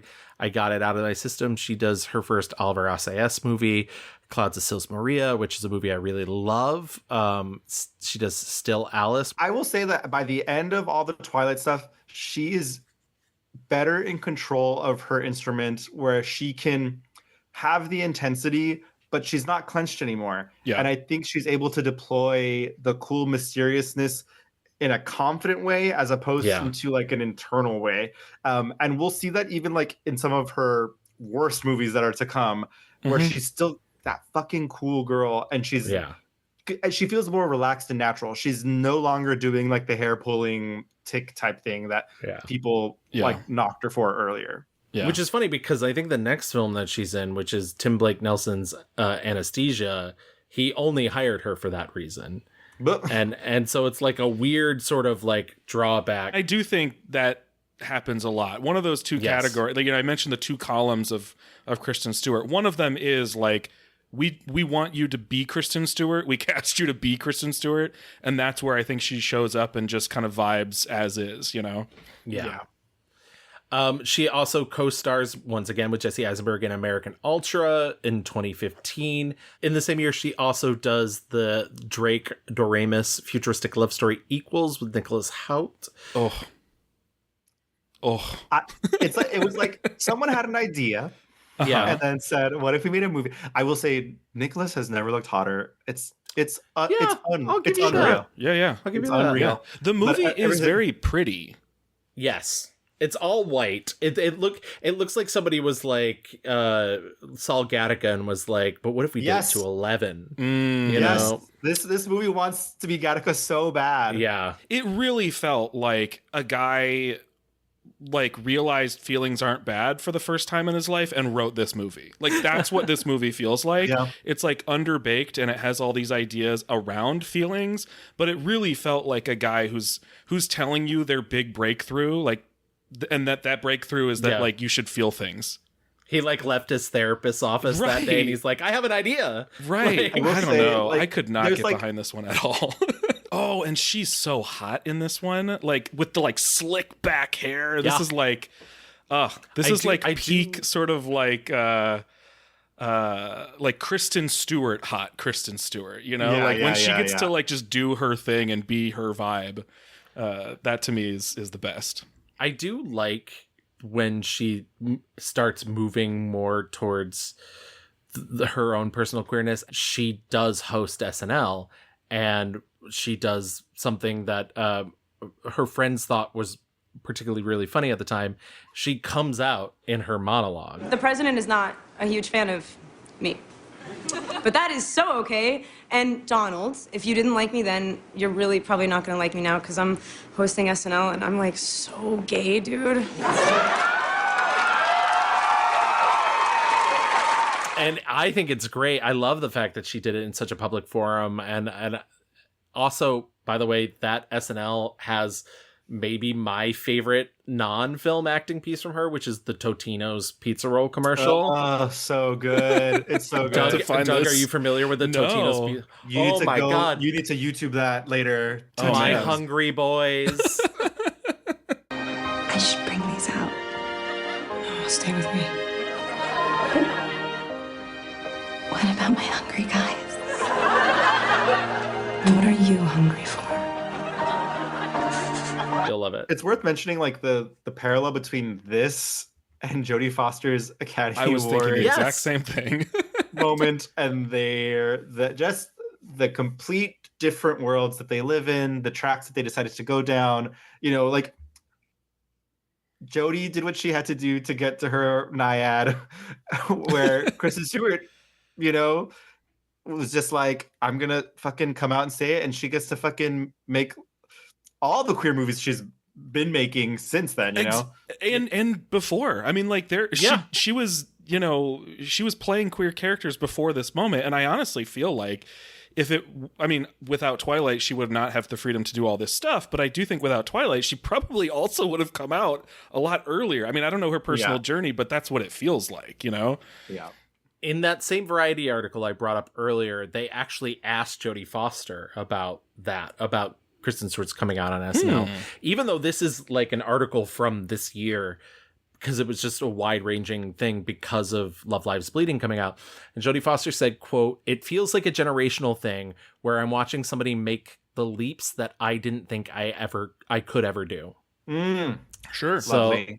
Well, and she's doing really it, what, like 30, 25 years earlier than Jodie Foster would have officially? And once again, Jodie Foster's very public coming out, never even mentioned Didn't come out being gay or queer or lesbian. Like, didn't come privacy. Thank you. But Kristen Stewart keeps busy. 2016 comes around. She does 4 movies. She does her second Oliver Assayas movie, Personal Shopper. What do you all think of Personal Shopper? I don't think I'd ever seen anything Olivier Assayas, and now I've seen 2, and I think both of them are the types of movies I just need to watch again. Like, I think it's the type of thing you have to let happen to you, and then like then witness it again. Because Personal Shopper, especially, I was like, there's a lot about this I really like, but there's a lot of it I'm just kind of like unsure of connections and thematic stuff with. Like, I just don't know what to make of Personal Shopper, especially. I was going to say these 2 movies specifically, Clouds of Sils Maria and Personal Shopper, are some of his more internal, slower movies. And like, his films aren't bombastic, I would say, by any means. But I would, particularly Personal Shopper, which is a extremely quiet film until it's not. I really dig, both of these are really on my wavelength. I like Clouds of Sils Maria a lot more than I like Personal Shopper. Sure. But I really was into Personal Shopper when it came out. I think it made my top 10 of that year. I think it's like a weird vibe movie though, because like there's the quietness, but then that's like all of a sudden you're getting like Disney Haunted Mansion vibes with right. Like, well, that's what I'm saying. It's like very quiet until it's not. And then and it feels like there's kind of like 2 very separate things happening in that movie. Like, there's 2 different storylines, which like isn't a weird thing to do, right? Having multiple storylines happening. But I can't wait to rewatch it to try to figure out like what those 2 things have to do with each other, outside of they just both are happening to Kristen Stewart. Clouds of Sils Maria, I feel like I understand what he's doing, and it's just the type of thing that you can't really like watch casually. Like, you need to really pay attention to what's going on. I'm excited to rewatch these 2 and become a little bit more familiar with this guy. And thank you for actually pronouncing his name. I'm terrible with French, and I know it's Olivier Assayas, but my brain's like Oliver. Apologies to our good dear friend Olivier. The other 2 films she does in 2016 are Cafe Society, which is a Woody Allen movie, and Certain Women, which is a Kelly Reichardt movie. Certain Women is a triptych film. It's a loose anthology film based off of 3 short stories from, and I may be pronouncing this wrong, but Malay Malloy. I'm going to say Male Malloy. Male Malloy, who is an author and a short story writer. Kristen Stewart's really only in the 3rd story. But the 3rd story is also the one with Lily Gladstone in it. Yeah, and it's the longest story. I mean, it's half the film. Half the film, and and it's really good, and it's a great performance. And 2018 she does JT Leroy and Lizzie, Once again, just still like riding that indie film vibe. This is 3 more movies in a row where she is playing real people. So she like really kicks into overdrive the like biopic or playing, you know, real people in biopics. She also does Seberg based off the life of Gene Seberg. Louis, I know you particularly liked this movie. I did, and that might just be because I didn't know about Gene Seberg, and this. I mean, I think her story is fascinating. I also just think that fucking Kristen shows up, in a really big way for this role, and she does give that cool bitch fucking actress energy and vibe. So I think this movie is. I think we see more and more of this where it's like, let's just let her coolness sizzle on screen. Yeah. And I think it does a really good job. I know you did not like this movie. Yes. Oh, I take umbrage with this. Sort of goes back to the thing that you were talking about Camp X-Ray, where you're like, it's nice that it doesn't do like, well, and the guards are people too, like, but and the one cop who's like, yeah, this movie's like essentially Gene Seberg, because she supported the Black Panther Party, had a huge FBI file, and then the FBI attempted to destroy her life. And the movie posits, but like, what if there was one good FBI agent who gave her a heads up that was happening? And I think that part fails it, but I will say I do think she's very good in it. I do think Anthony Mackie's very good in it. Yes. Yeah. I love her in this. I think this is the first sort of version of Kristen Stewart really like embodying a person as opposed to like being herself or doing an accent or something. Like, she feels like a different person in this movie. I'm with you though, Gavin. This movie could not help like going back to the FBI agent. Like, her story's so interesting, and they kept going back to that guy, and then at a certain point you just don't even have Anthony Mackie anymore, and I was like, that's also way more interesting than the FBI guy, you know? Right, so exactly. But there is something that she sells in this movie that makes it fascinating, you know, like she gets to the point where she learns what's going on and then can just no longer sort of operate around other people with any sort of trust. I mean, Kristen Stewart is like going all in on that, and you feel it. So she's great in this. I like her in this a lot, even if I didn't love this movie. That last scene by itself, it's Oh, I think in the hands of another actress, it would have been like a whole like, you know, crazy thing, and she's again just able to sizzle. This is sick. This is making me sick. Oh my gosh.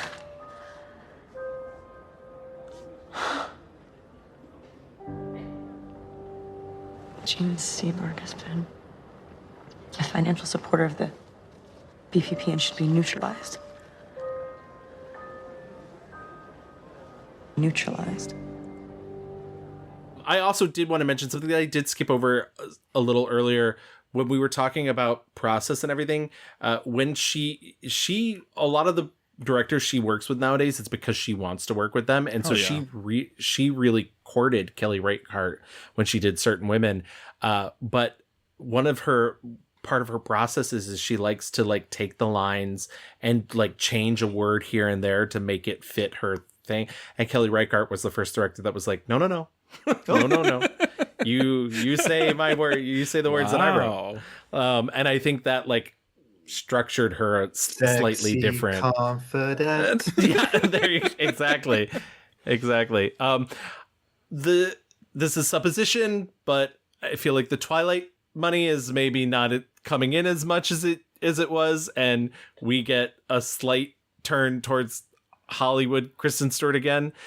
She does in 2019 Charlie's Angels and 2020 Underwater. Both of these are big action movies. Underwater is kind of action horror. I guess you could say Charlie's Angels is a little action horror. And I saw both these movies. Gavin, I'm so sorry. Have you heard of Women? I know. If not, I have a 2-hour documentary I can show you. It's called 2019 Charlie's Angels. Oh, so many bad choices. It's so funny because I don't even think the movie is awful, but it's not good. I don't want to go on record being like supporting it, but it very much feels like a boardroom full of people that were like, Feminism has been testing well recently. It's a parody of itself. It's Elizabeth Banks, sweetie, I know you want to be the head boss girly in Hollywood, but you need to fucking back down. You need to relax. It's just everything about this movie sucks. Yeah. Except for Kristen Stewart. That's the thing right there. Yes. This movie is a bad movie, but one, Naomi Scott is a Power Ranger, so I love that for her. But Kristen Stewart is having the absolute time of her life making this movie. And I needed to watch every behind the scenes thing because I needed it to be true, and it's 100% true.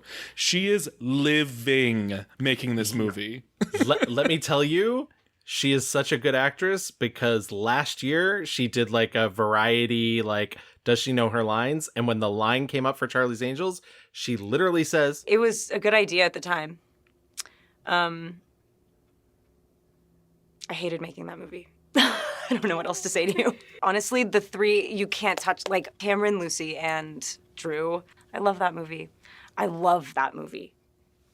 If that says anything. Bullshit. I don't believe you. Bullshit. She says it with her full throat. She's barely acting here. She kind of is just being like, listen, I'm not hot bisexual chaos monster that I'm going to kick your ass now. And it's like the only cool thing about this movie. Everything else about this movie is just cringe. It's Hillary Clinton, you know, like It is. Yeah. It's girl power on a t-shirt. Yeah. We should go. If we're in the building when they do their next security sweep, we're all going to German prison. And then it's schnitzel all the time. Not such a bad deal, actually. Sabina, you get Callisto from the vault. Elena, you get the prototype from your lab. I'll keep security distracted. Okay. You ready? Yeah, high five, girl power. Happiest season in 2020, LGBTQ Delightful. Christmas movie is delightful. Delightful. It's okay. Gavin. Here's the thing about happiest season. We need to allow gay people to make shitty Christmas movies Bad also. movies? Yeah. You know what I mean? Like, and I saw so many people talking, like, picking this apart from, like, a real world sort of like social and representative sort of perspective. And I get that. That's important. But like, but that's not a Christmas movie. This is a Christmas movie. Like, first and foremost, this is like a corny Christmas movie, and it just happens to be about some lesbians. Let them make bad choices and all make up at the end. Like, Louis has had like up in arms about so many of these reviews. I was like, have fun. Louis has had to hear my opinion on Christmas movies in almost any movie that every episode we brought up. And once again, I will just say it once again, all Christmas movies, especially modern Christmas movies, are just bottom of the barrel, just scraping that barrel and just feed it, and people go, nom, nom, nom, oh, I want some more. But listen, give me that gross finally stuff. we got to the layer of the barrel where there's gay people, okay? And so support lesbian true dregs of society. Like, yes. I will say, amazing chemistry with Aubrey Plaza. Oh my God. And I love Mackenzie Davis. I would lay in front of a train for Mackenzie Davis. She is great though, but I think what you were about to say is Aubrey Plaza and Kristen Stewart's chemistry is like, oh yeah, just electric. Off the charts. Yes. Yeah, and like clearly she should have left her for Aubrey Plaza, but you can't do that because it's a Christmas movie and magic and angels and all those other things. Give me the bad happy ending, Gavin. Yes. Her most lauded performance comes in 2021. Spencer. She plays Princess Diana in a fictional version of what might have happened if Diana had decided that she was going to. It's like a fictional account of her serving divorce to Prince Charles. I think she's fine. She does a lot of chin acting in this movie. I don't I'm not like this on this movie as everyone else is. No, and I'm not either. That's what I was going to get to. Oh, really? Yeah. I think this movie, and like the way she crunches on those pearls. Oh my God! Ooh! I hated that, but also I like that I hated it. I think in our 2022 best of episode, Louis, we talked about this movie, and I believe we both determined that a lot of it's just a lot of spinning in empty rooms, and it feels very music video-y in a derogatory sort of way. And I think I think that's very fair. I think I said even and I love Pablo Larraín, and I really love Jackie. I love the movie he made with Natalie Portman about Jackie Kennedy, and I think for me, this feels like an SNL sketch if they were like from the guy that directed Jackie, a new movie about Princess Diana. It does nothing for me. I think the script is incredibly bad, and I think she's giving nothing to work with. But I will let you have your say. So I just love seeing her do something that's so not like her. Like I'm probably just sort of like mesmerized by seeing her do something that I've not seen her do in any other movie, which is like try to embody a person that everybody knows. And that is tough too. Like, right. Because the difference between playing somebody like Gene Seberg or, you know, even playing somebody like Joan Jett, like there is a universal, I've never been obsessed with the royals, but there is like a universal love of Princess Diana. Mm-hmm.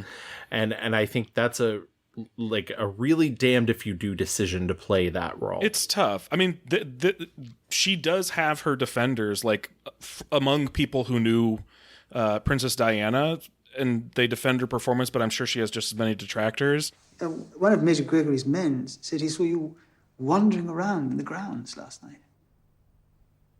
I wanted to see my house. The police caught you, but didn't report it.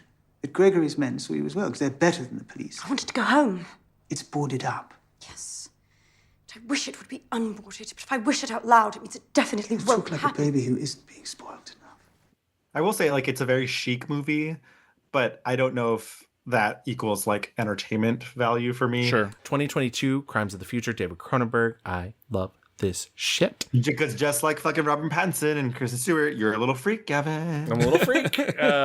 And she's gonna think it's so crazy when I'm cast as Batman. And that brings us to 2024. Love Lies Bleeding. Yes!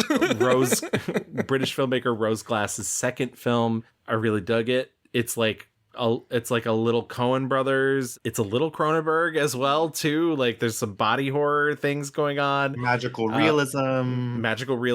It contains. People are gonna think I'm crazy for this. I'm an editor by trade. This is what I do all day long, 5 days a week. It contains my favorite bit of editing in a film this year. And it's literally just the scene with her and her ex at the diner when her ex is like being like, I saw your friend at the stoplight. Oh, yeah. And the way that scene is edited is like one of the most flawless dialogue edits I've ever seen, where like the camera's always on the right person. It's not always the person speaking, the way it moves from the wides to the close-ups, the like power shift dynamics of the way, like that should be studied in schools. You sure you're not hungry? Yeah, I just want to be boring for a second and What is it? I just want to clear the air on this whole JJ thing. Boy, he really had it coming, didn't he? Well, I mean, we weren't friends or anything, but it's just pretty horrible what happened to him, you know? I thought you were saying how much you hated him. Yeah, but I didn't want him dead. I really liked Love Lies Bleeding a lot. I fucking love this movie. I love her in this movie. I love I love the music. I love all the like corny, like sort of like 80s, sort of like slow motion, like exercising moments. I love the weird magical realism of it all. I love Katie O'Brien. I love the lesbians. I love that it's just sort of like we're just gonna be lesbians having sex on screen and we don't give a shit. Like I don't know, this movie, so many things about it I'm obsessed with. I love this movie. I specifically was like, I'm gonna time it out so that I watch this movie right before we record. Like and I did, and I loved it all over again. In terms of her personal life, we've touched on a little bit. She lives in Los Angeles. In 2017, she said she's bisexual, saying, quote, "You're not confused if you're bisexual. It's not confusing at all. For me, it's quite the opposite." In 2019, and I did find this article, she basically was told, I think it's a Harper's Bazaar article by agents that she shouldn't be affectionate with her girlfriend in public in order to land more mainstream roles. And she said she doesn't want to work like that. The actual wording of it was, if she wanted to be in a Marvel movie, she should stop holding hands with her girlfriend in public. So she was like, fuck that. She's afraid of horses. She has phobia. So valid. What a random thing. Like, what a... no, real thing, good thing, right thing. I'm with you, Kristen Stewart. Horses are fucking crazy. I don't trust them. We should let them live freely. We should stop enslaving them and just let them do their thing. Okay, Jonathan Swift, let's calm down. You seen their teeth, Gavin? That's a literary reference for all of you out there. It's a little Gulliver's Travels for you. She previously dated Anton Yelchin, R.I.P. She referred to him as her first heartbreak. She's dated Michael Angarano, who she's in like his latest movie. We'll talk about that later. So like she stays friends. We mentioned Robert Pattinson before. In 2013, she started dating visual effects producer Alicia Cargill, and I just, it's funny, anytime she dates anybody, like I remember when she went out on a date with St. Vincent and it like made tabloids. But I don't think anything happened with that. But she's since been with Dylan Meyer, who's a screenwriter since 2019, and they got engaged in 2021. She donates to charity. She's done a lot of stuff for the Robin Hood Foundation, Sandy Relief. She raised, this is crazy, and I've not been able to, I've not been able to find any other information about this. She had one meeting, a 15-minute meeting with an unnamed, quote, Middle Eastern prince, and was able to raise $500,000 for Hurricane Sandy relief. She pulled What does that mean? JT Leroy charm. Exactly. But I think that brings us to our current state of Kristen Stewart's career. So why don't we move into our picks and talk about what we liked and what we don't like. Let's start with our 1-star reviews and get all the bad stuff out of the way. All right, Doug, as our guest, you have the honors. What is your 1-star review for Kristen Stewart? I know it probably feels like a cop-out, but it's certainly one of the Twilight movies. And I'll even get specific, because I don't think they're all as bad as each other. Like, they're different levels of bad. But specifically, Breaking Dawn Part 1 is very bad. It's not enjoyable. It's uncomfortable the whole time, and almost nothing happens in that movie. I was like astonished that this is the book they decided to make 2 movies out of, because the first one is almost nothing. Yeah. It's like, this is the one I think where they just have sex a lot, and then she has a baby, and that's like the entire movie. It's clear that they were like, okay, well, it's too much book for 1 movie, but not quite enough for 2 movies. But what if we just like, I think that was, I watched up to that one. I never watched the final Breaking Dawn. But yeah, you're right. And this is where we get like the fucking crazy baby. Yeah, this is where you're introduced to the crazy baby. This is where you get the like infamous torn up room because they Renesmee, the room that they completely tear apart because they just fuck too hard. Like it's such a wild, terribly bad movie among bad movies. Like I don't know how it could be that much worse than the other movies, but it really is. But let me ask, they're at least married when they fuck, right? They sure are, because Edward's old-fashioned, and that's not a euphemism. Right. He's 109 years old when they meet. Hello. What would they even talk about? Yeah. Alice. Bella? Are you all right? I'm not 100% sure. Why? What's wrong? You just what? Alice, what did you see? Here's Carlisle. Bella, what's going on? I don't know, I'm a little worried. Can vampires go into shock? Has Edward been harmed? No. I know that it's impossible, but I think that I'm pregnant. I'm just gonna like jump on this train. It certainly, I mean, you're right. I think the movie I hate the most still is Charlie's Angels. Like, I hate that movie more, but she is very good in it. I do not think and the reason why I think she's not good in Twilight is because these characters aren't like real. Like there's nothing there. Like there's no there's no motivation for any of this except for like his smell, his look. I can't control myself. And like I understand the vibe of like in the romance setting of like sometimes we are, you know, Beyonce crazy in love and like the things that we do for but like there is no reason why she should like Edward, and there is no reason why Edward should like her beyond, bitch, you got that fucking smell. Mm-hmm. And that's it. Yep. And that's it. Yep. And the movies don't even get into what I think the books touched on briefly, which is sort of like, am I actually attracted to you, and are you actually attracted to me, or is this just a weird animal thing? Right. Do you know what I mean? Like the movies don't even get into the thing that is maybe interesting about the vampire of it all. Right. 100%. It's like immediately, like from book one on the jump, it's like, I know what you are. Say it, vampire. And it's like taking him to like, you know, like she's throwing away her entire fucking life for this like fucking thing. It's just like, I think it's a bad message. I think she's bad in it. It's like there's a reason why those YouTube videos came out. There's the misogyny and like horribleness of all that. But I do think she's like floundering because there is nothing to grab onto. Like who is Bella Swan? Nothing. Who is this girl? Things happen to her. How do you act for 5 movies where only things happen to you, you know? Right. I'm going to piggyback off of both of you. I think those are both very good choices. But for me, it would have to be Snow White and the Huntsman.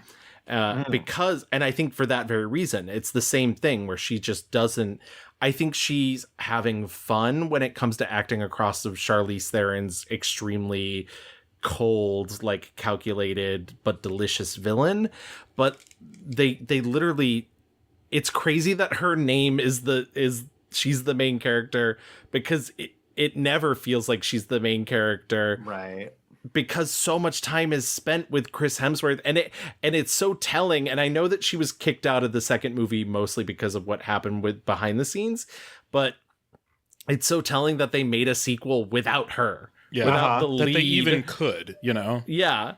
But yeah, everybody knows the story of Snow White. In this version, they try to go slightly more feminist by being like, she can take care of herself and whatnot. But she spends most of the movie being the shy, like, I need a hero sort of. Poison Apple comes along. She gets woken up by 2 kisses.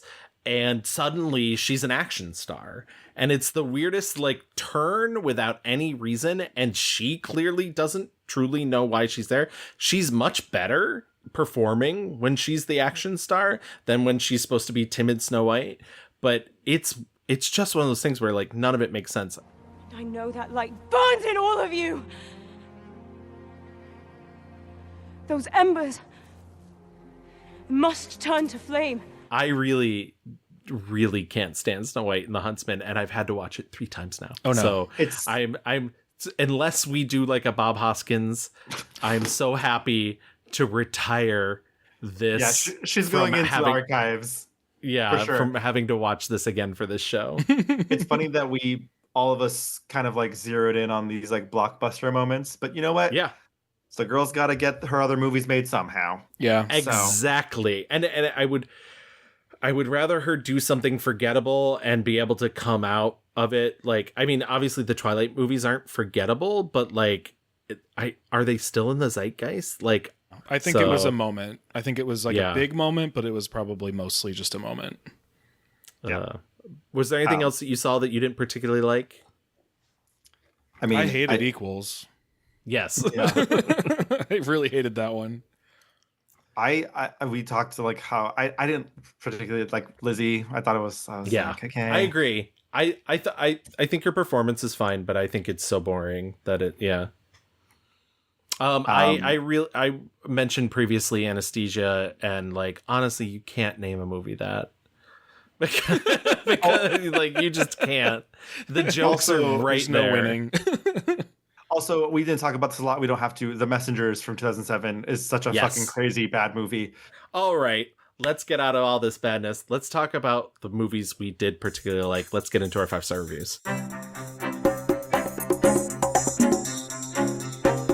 Doug, what do you got? I probably gave it away, but I absolutely love Love Lies Bleeding. There's just like nothing about that movie that is not very specifically like pointing at me and saying this is for you. Like it is it's so Hi, good. gay. Exactly. That movie's yes, exactly. I feel hate crimed by that movie and I like it. It's everything about it is so good. There's something that happened over this past like year and a half, which is like the slightly absurd kind of surreal like lesbian movie. There were several of them. And I don't know why that happened, but I love all of them. And this is the best of the bunch. I think everybody is great in it. Even the people that you're not supposed to like and don't like in real life, Dave Franco, like I think are doing exactly what they are there to do. And I think it shows off a lot of things Kristen Stewart is good at instead of just like one thing she's good at. I think she's good at doing, she's good at being in roles that are folks in like difficult circumstances. She's also good when she gets to be kind of a little freak. And I think she's good when she gets to have fun. And I think there are moments in that movie where she gets to have fun. So that one for me is my favorite movie I've watched of all these Kristen Stewart movies for sure. For the uninitiated, the plot of the movie is that she works at a gym. She meets a woman who's a bodybuilder there. They start a relationship. Kristen Stewart introduces this all-natural bodybuilder to steroids, and then that person that she introduces to steroids ends up overreacting to a circumstance that is like Kristen Stewart's family drama, and it ends up turning into this whole like kind of like weird action sort of murdery like mess.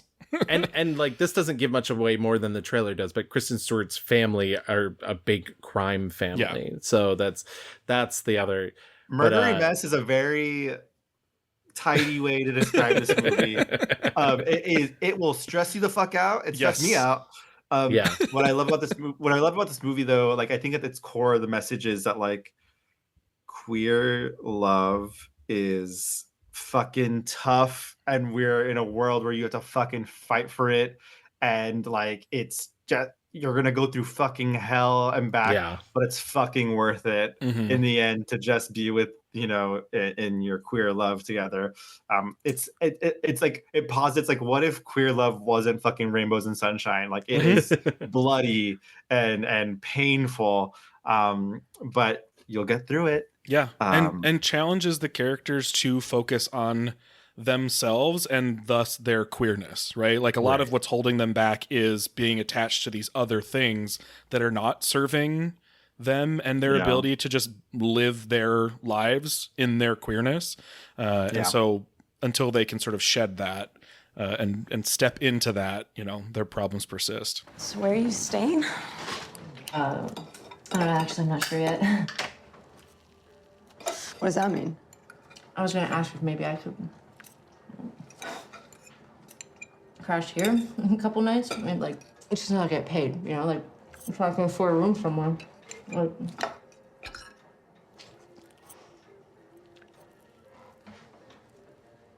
you can stay here. I need to sleep on the couch. No, shut the fuck up. You can stay here.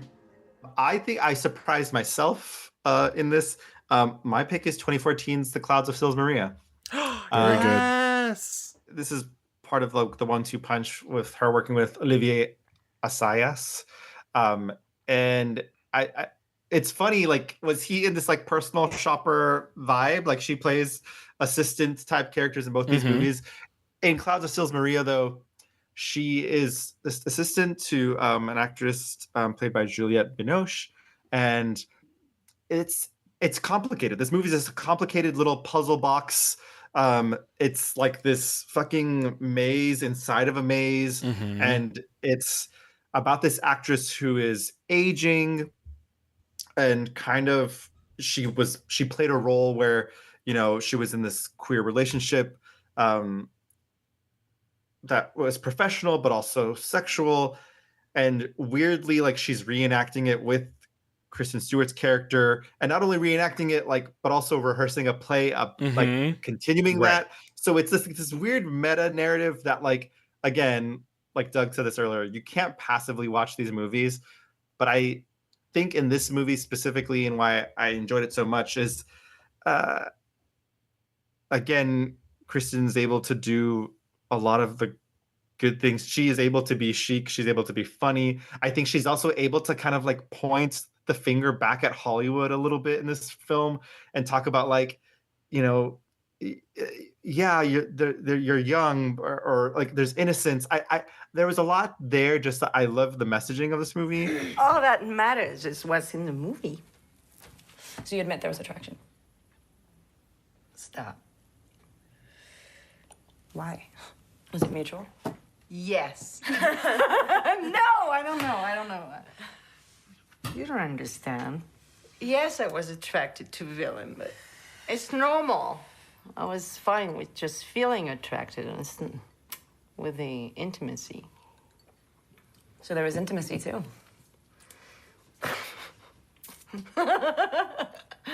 Stop picking apart every word I say. Anything more would have endangered our relationship. She has a lot of agency in this movie, and it's not like in Personal Shopper, like she's really like kind of affected by like the shit around her, and like it feels like she's out of control. In this movie, she's so in control, and she's able to be young and cool. And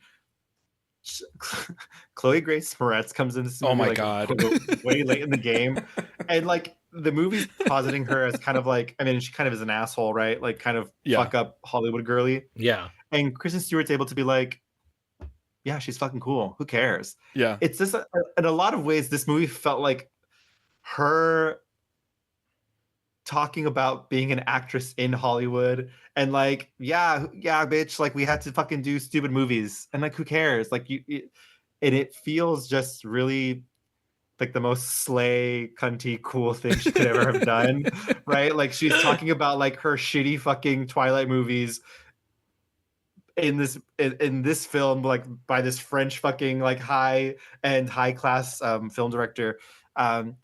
It's just a cool movie. It's a chic movie, and but it's also like it doesn't take itself too seriously, right? Like right. I like that it's a kind of also easygoing, and I also think that like she is elevated by being around Juliette Binoche. I think she's elevated by Olivier.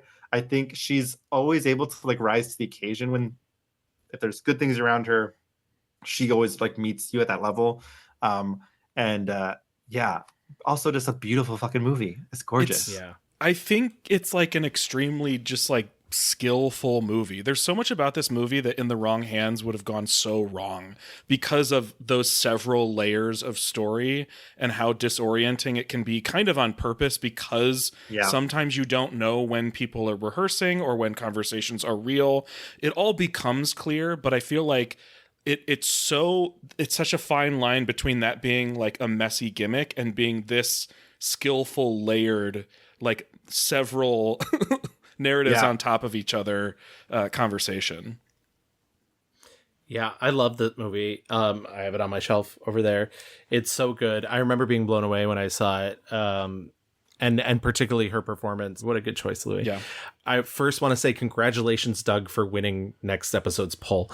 Because Louis and I are not going to do that, because the movie I'm going to pick, and this might seem crazy because she's not in it for a ton, but I love Kelly Reichardt's Certain Women so much. I hate the phrase slow cinema. People talk about movies that don't have like a ton of plot as though there's these slow things, but I think a lot of the times, you know, and I'm guilty of this too, you know, film's a visual medium, but I think when people say that, they mean explosions. And I think one of the beautiful things Kelly Reichardt is able to do is to capture feelings and emotions and on film without people saying much. Close-ups, soundscapes, hands, the way that she captures hands. Yeah, exactly. I mentioned before, this is an anthology film, so it's about different women. It's 3 different stories. Kristen Stewart in the third. In fact, Certain Women. Yeah, Kristen Stewart is in the third story, starring Lily Gladstone, who plays a farmhand who wanders into Kristen Stewart's class, where Kristen Stewart is teaching school law. It's a night class, and Lily Gladstone's character is instantly infatuated by her.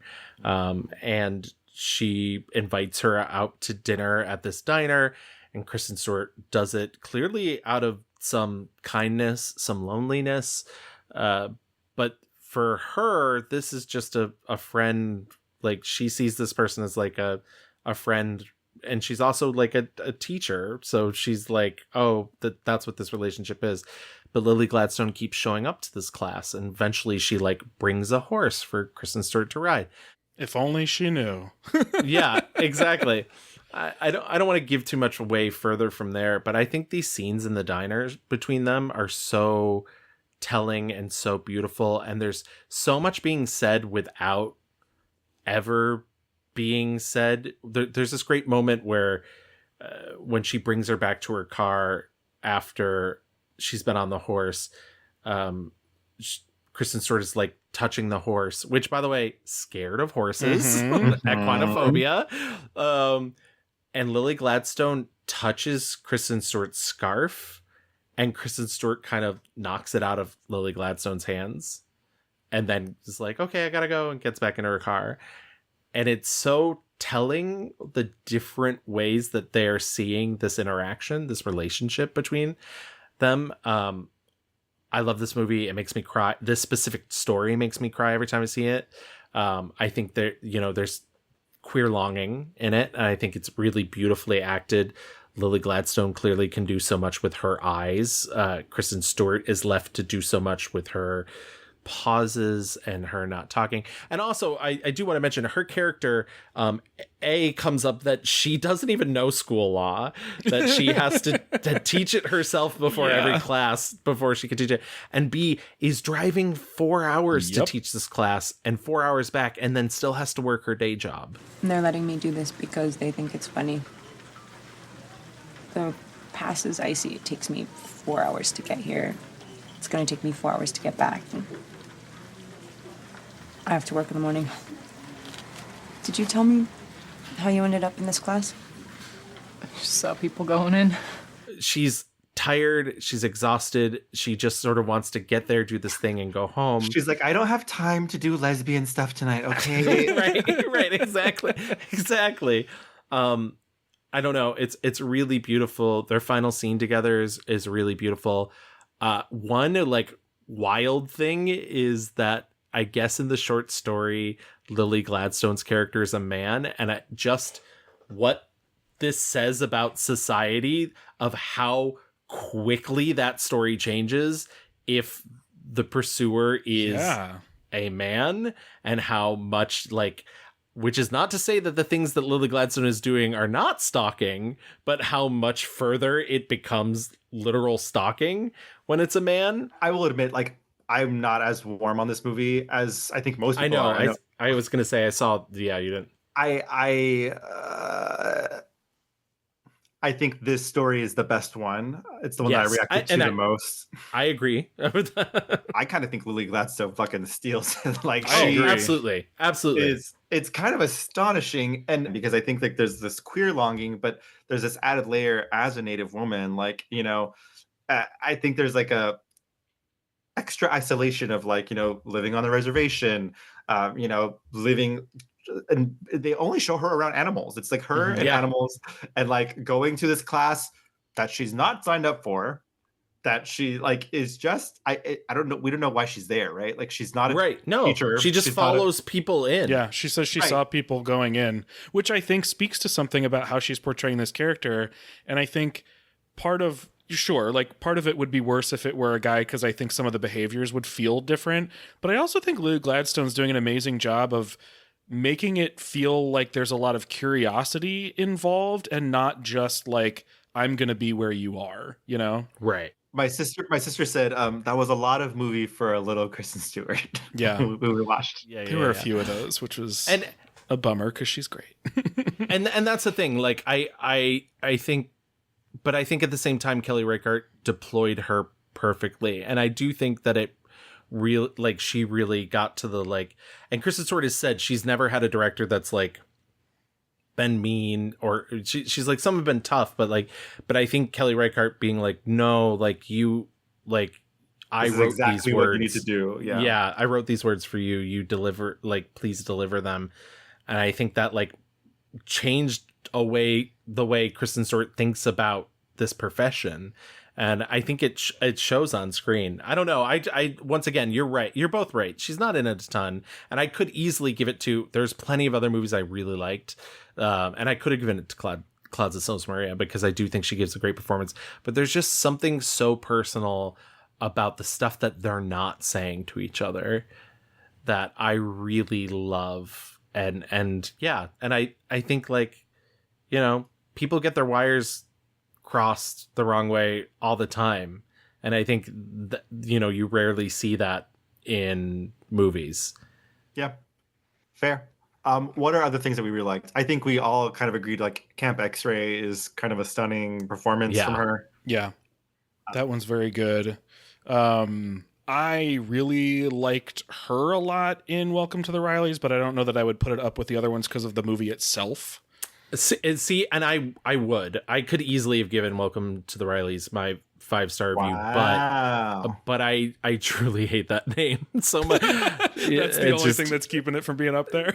Yeah, like and like, listen, I could see somebody else watching Welcome to the Rileys and not vibing with it because I do think it's a vibe, but like, yeah. I'll go to bat for Seberg. I think she's stunning in it. And of course, Equals. No, kidding. Oh, yeah. Kidding. And of course, we cannot forget Equals. For her hair alone. Yes.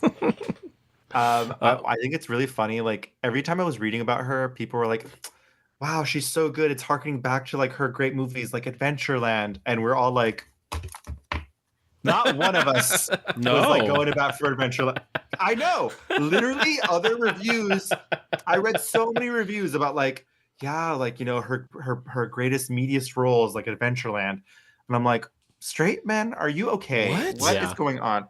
Once again, I do think she's very cool in that movie, but I was much younger then. Yeah. So I think it's bizarre that, like, Adventureland continues to exist in, like, conversation. It feels extremely dated. I'm surprised that that's something. Yeah, I'm surprised people would still hold that up. I think she's only kind of just really truly hitting her stride. Like, I think the best stuff is yet to come, and I think we're seeing it happen in real time.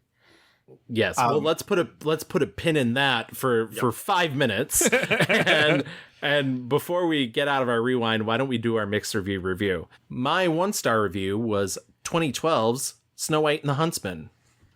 My 1-star review was Twilight. And it started in 2008 and it just wouldn't fucking end. And my 1-star review is specifically 2011's The Twilight Saga Breaking Dawn Part 1. my Twilight. My 5-star review was 2016's Certain Women. My 5-star review was 2015's Clouds of Sils Maria. And my 5-star review is 2024's Love Lies Bleeding.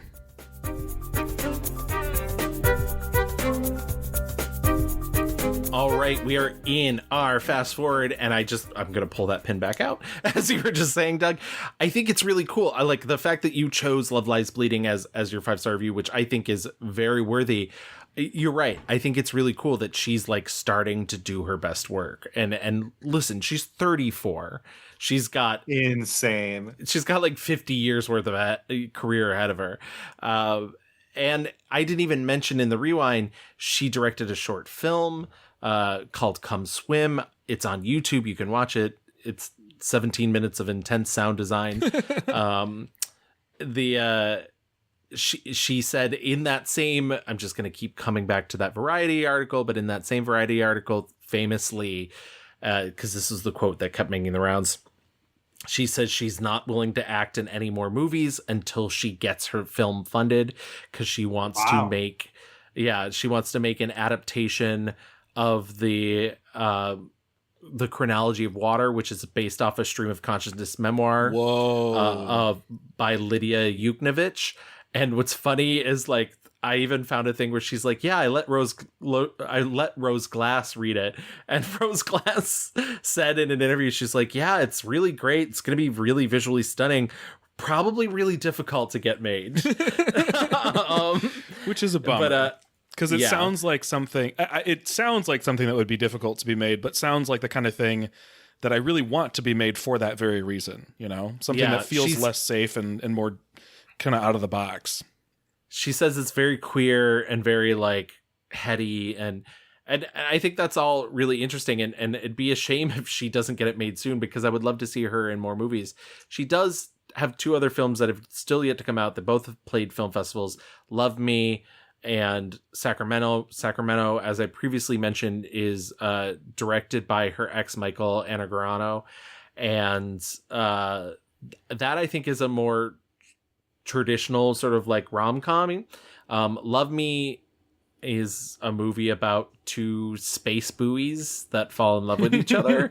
Space buoys. Yeah, and they're like post-consciousness, like little drones in space that but it stars her and Stephen Yeun as wait, I'm in. Fine. Yep. Yeah.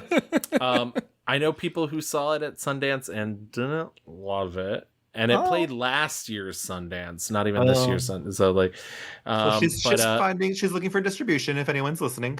Exactly. I think it's supposed to come out in 2025, but yeah, but like these are, you know, like Sacramento's clearly a favor for a friend.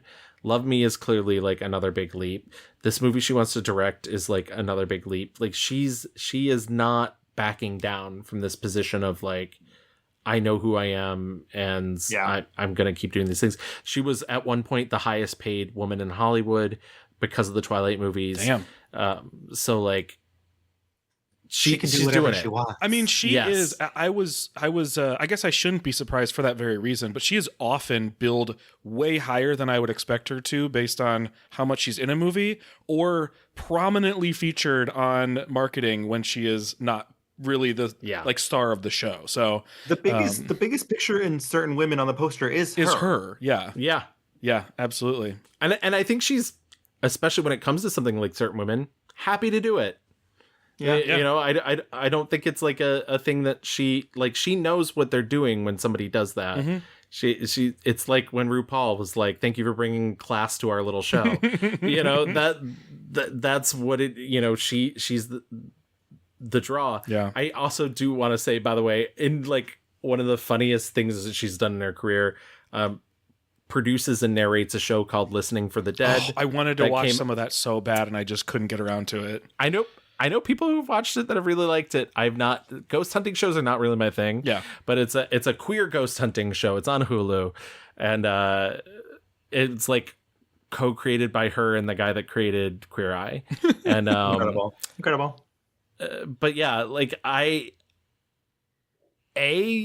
as like a queer person, I love having her in our corner, and I want her to keep pushing the envelope, but B, like just seeing her be this powerful in Hollywood and being like, I love it. I love that she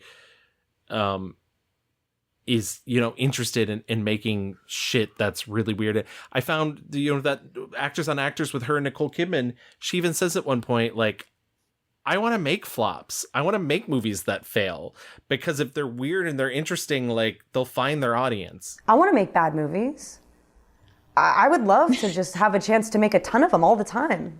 And like when they really land and hit, it feels like a miracle. You're like, what? Like, how did this happen? This is special. This is what we're digging for, and it would be crazy if it happened constantly. Like, I also really enjoy watching movies that are not perfect. You sort of watch this weird, messy, awkward alchemy come together, and you're like, what a weird bunch of freaks that did this movie. It's not perfect, but like, this feels like something.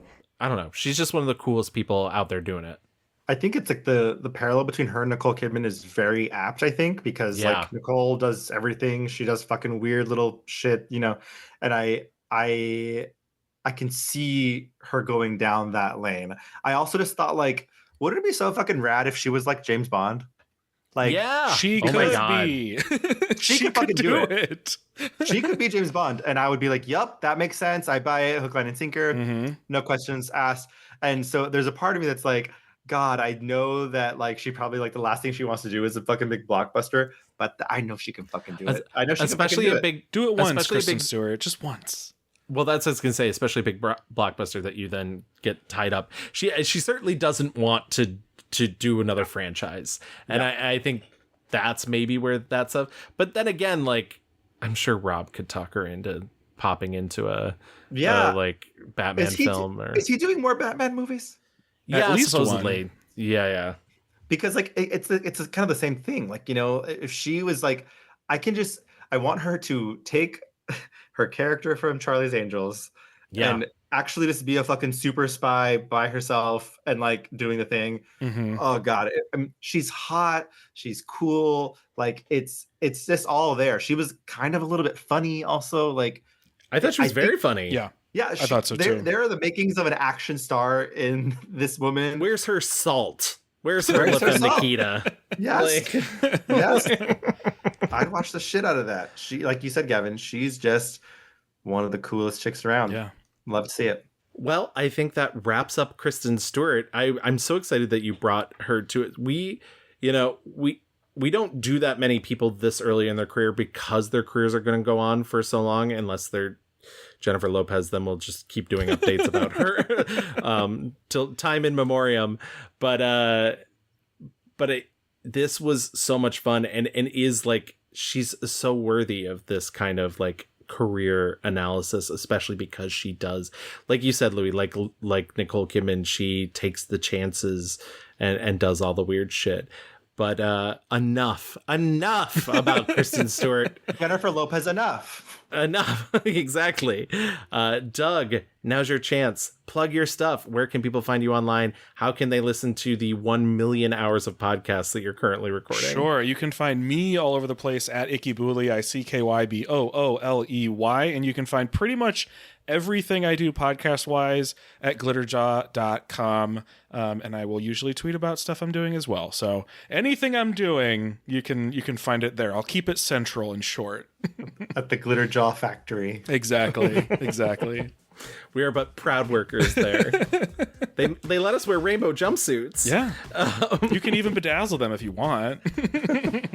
But if you want to contact us, you can always find us on Twitter at The Mixed Reviews. We're on Facebook at The Mixed Reviews. If you want to email us, write us a little love note, you can write us at reviewsmixed@gmail.com. We're on Instagram at _mixed_reviews.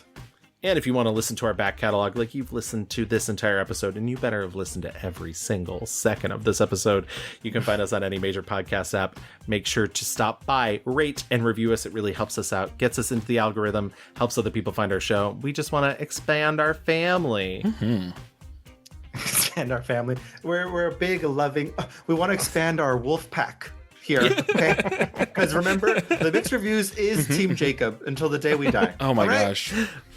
And if you want to find other amazing Team Jacob queer podcasts, you can find them at glitterjaw.com. We are a proud part of the Glitterjaw Queer Podcast Collective.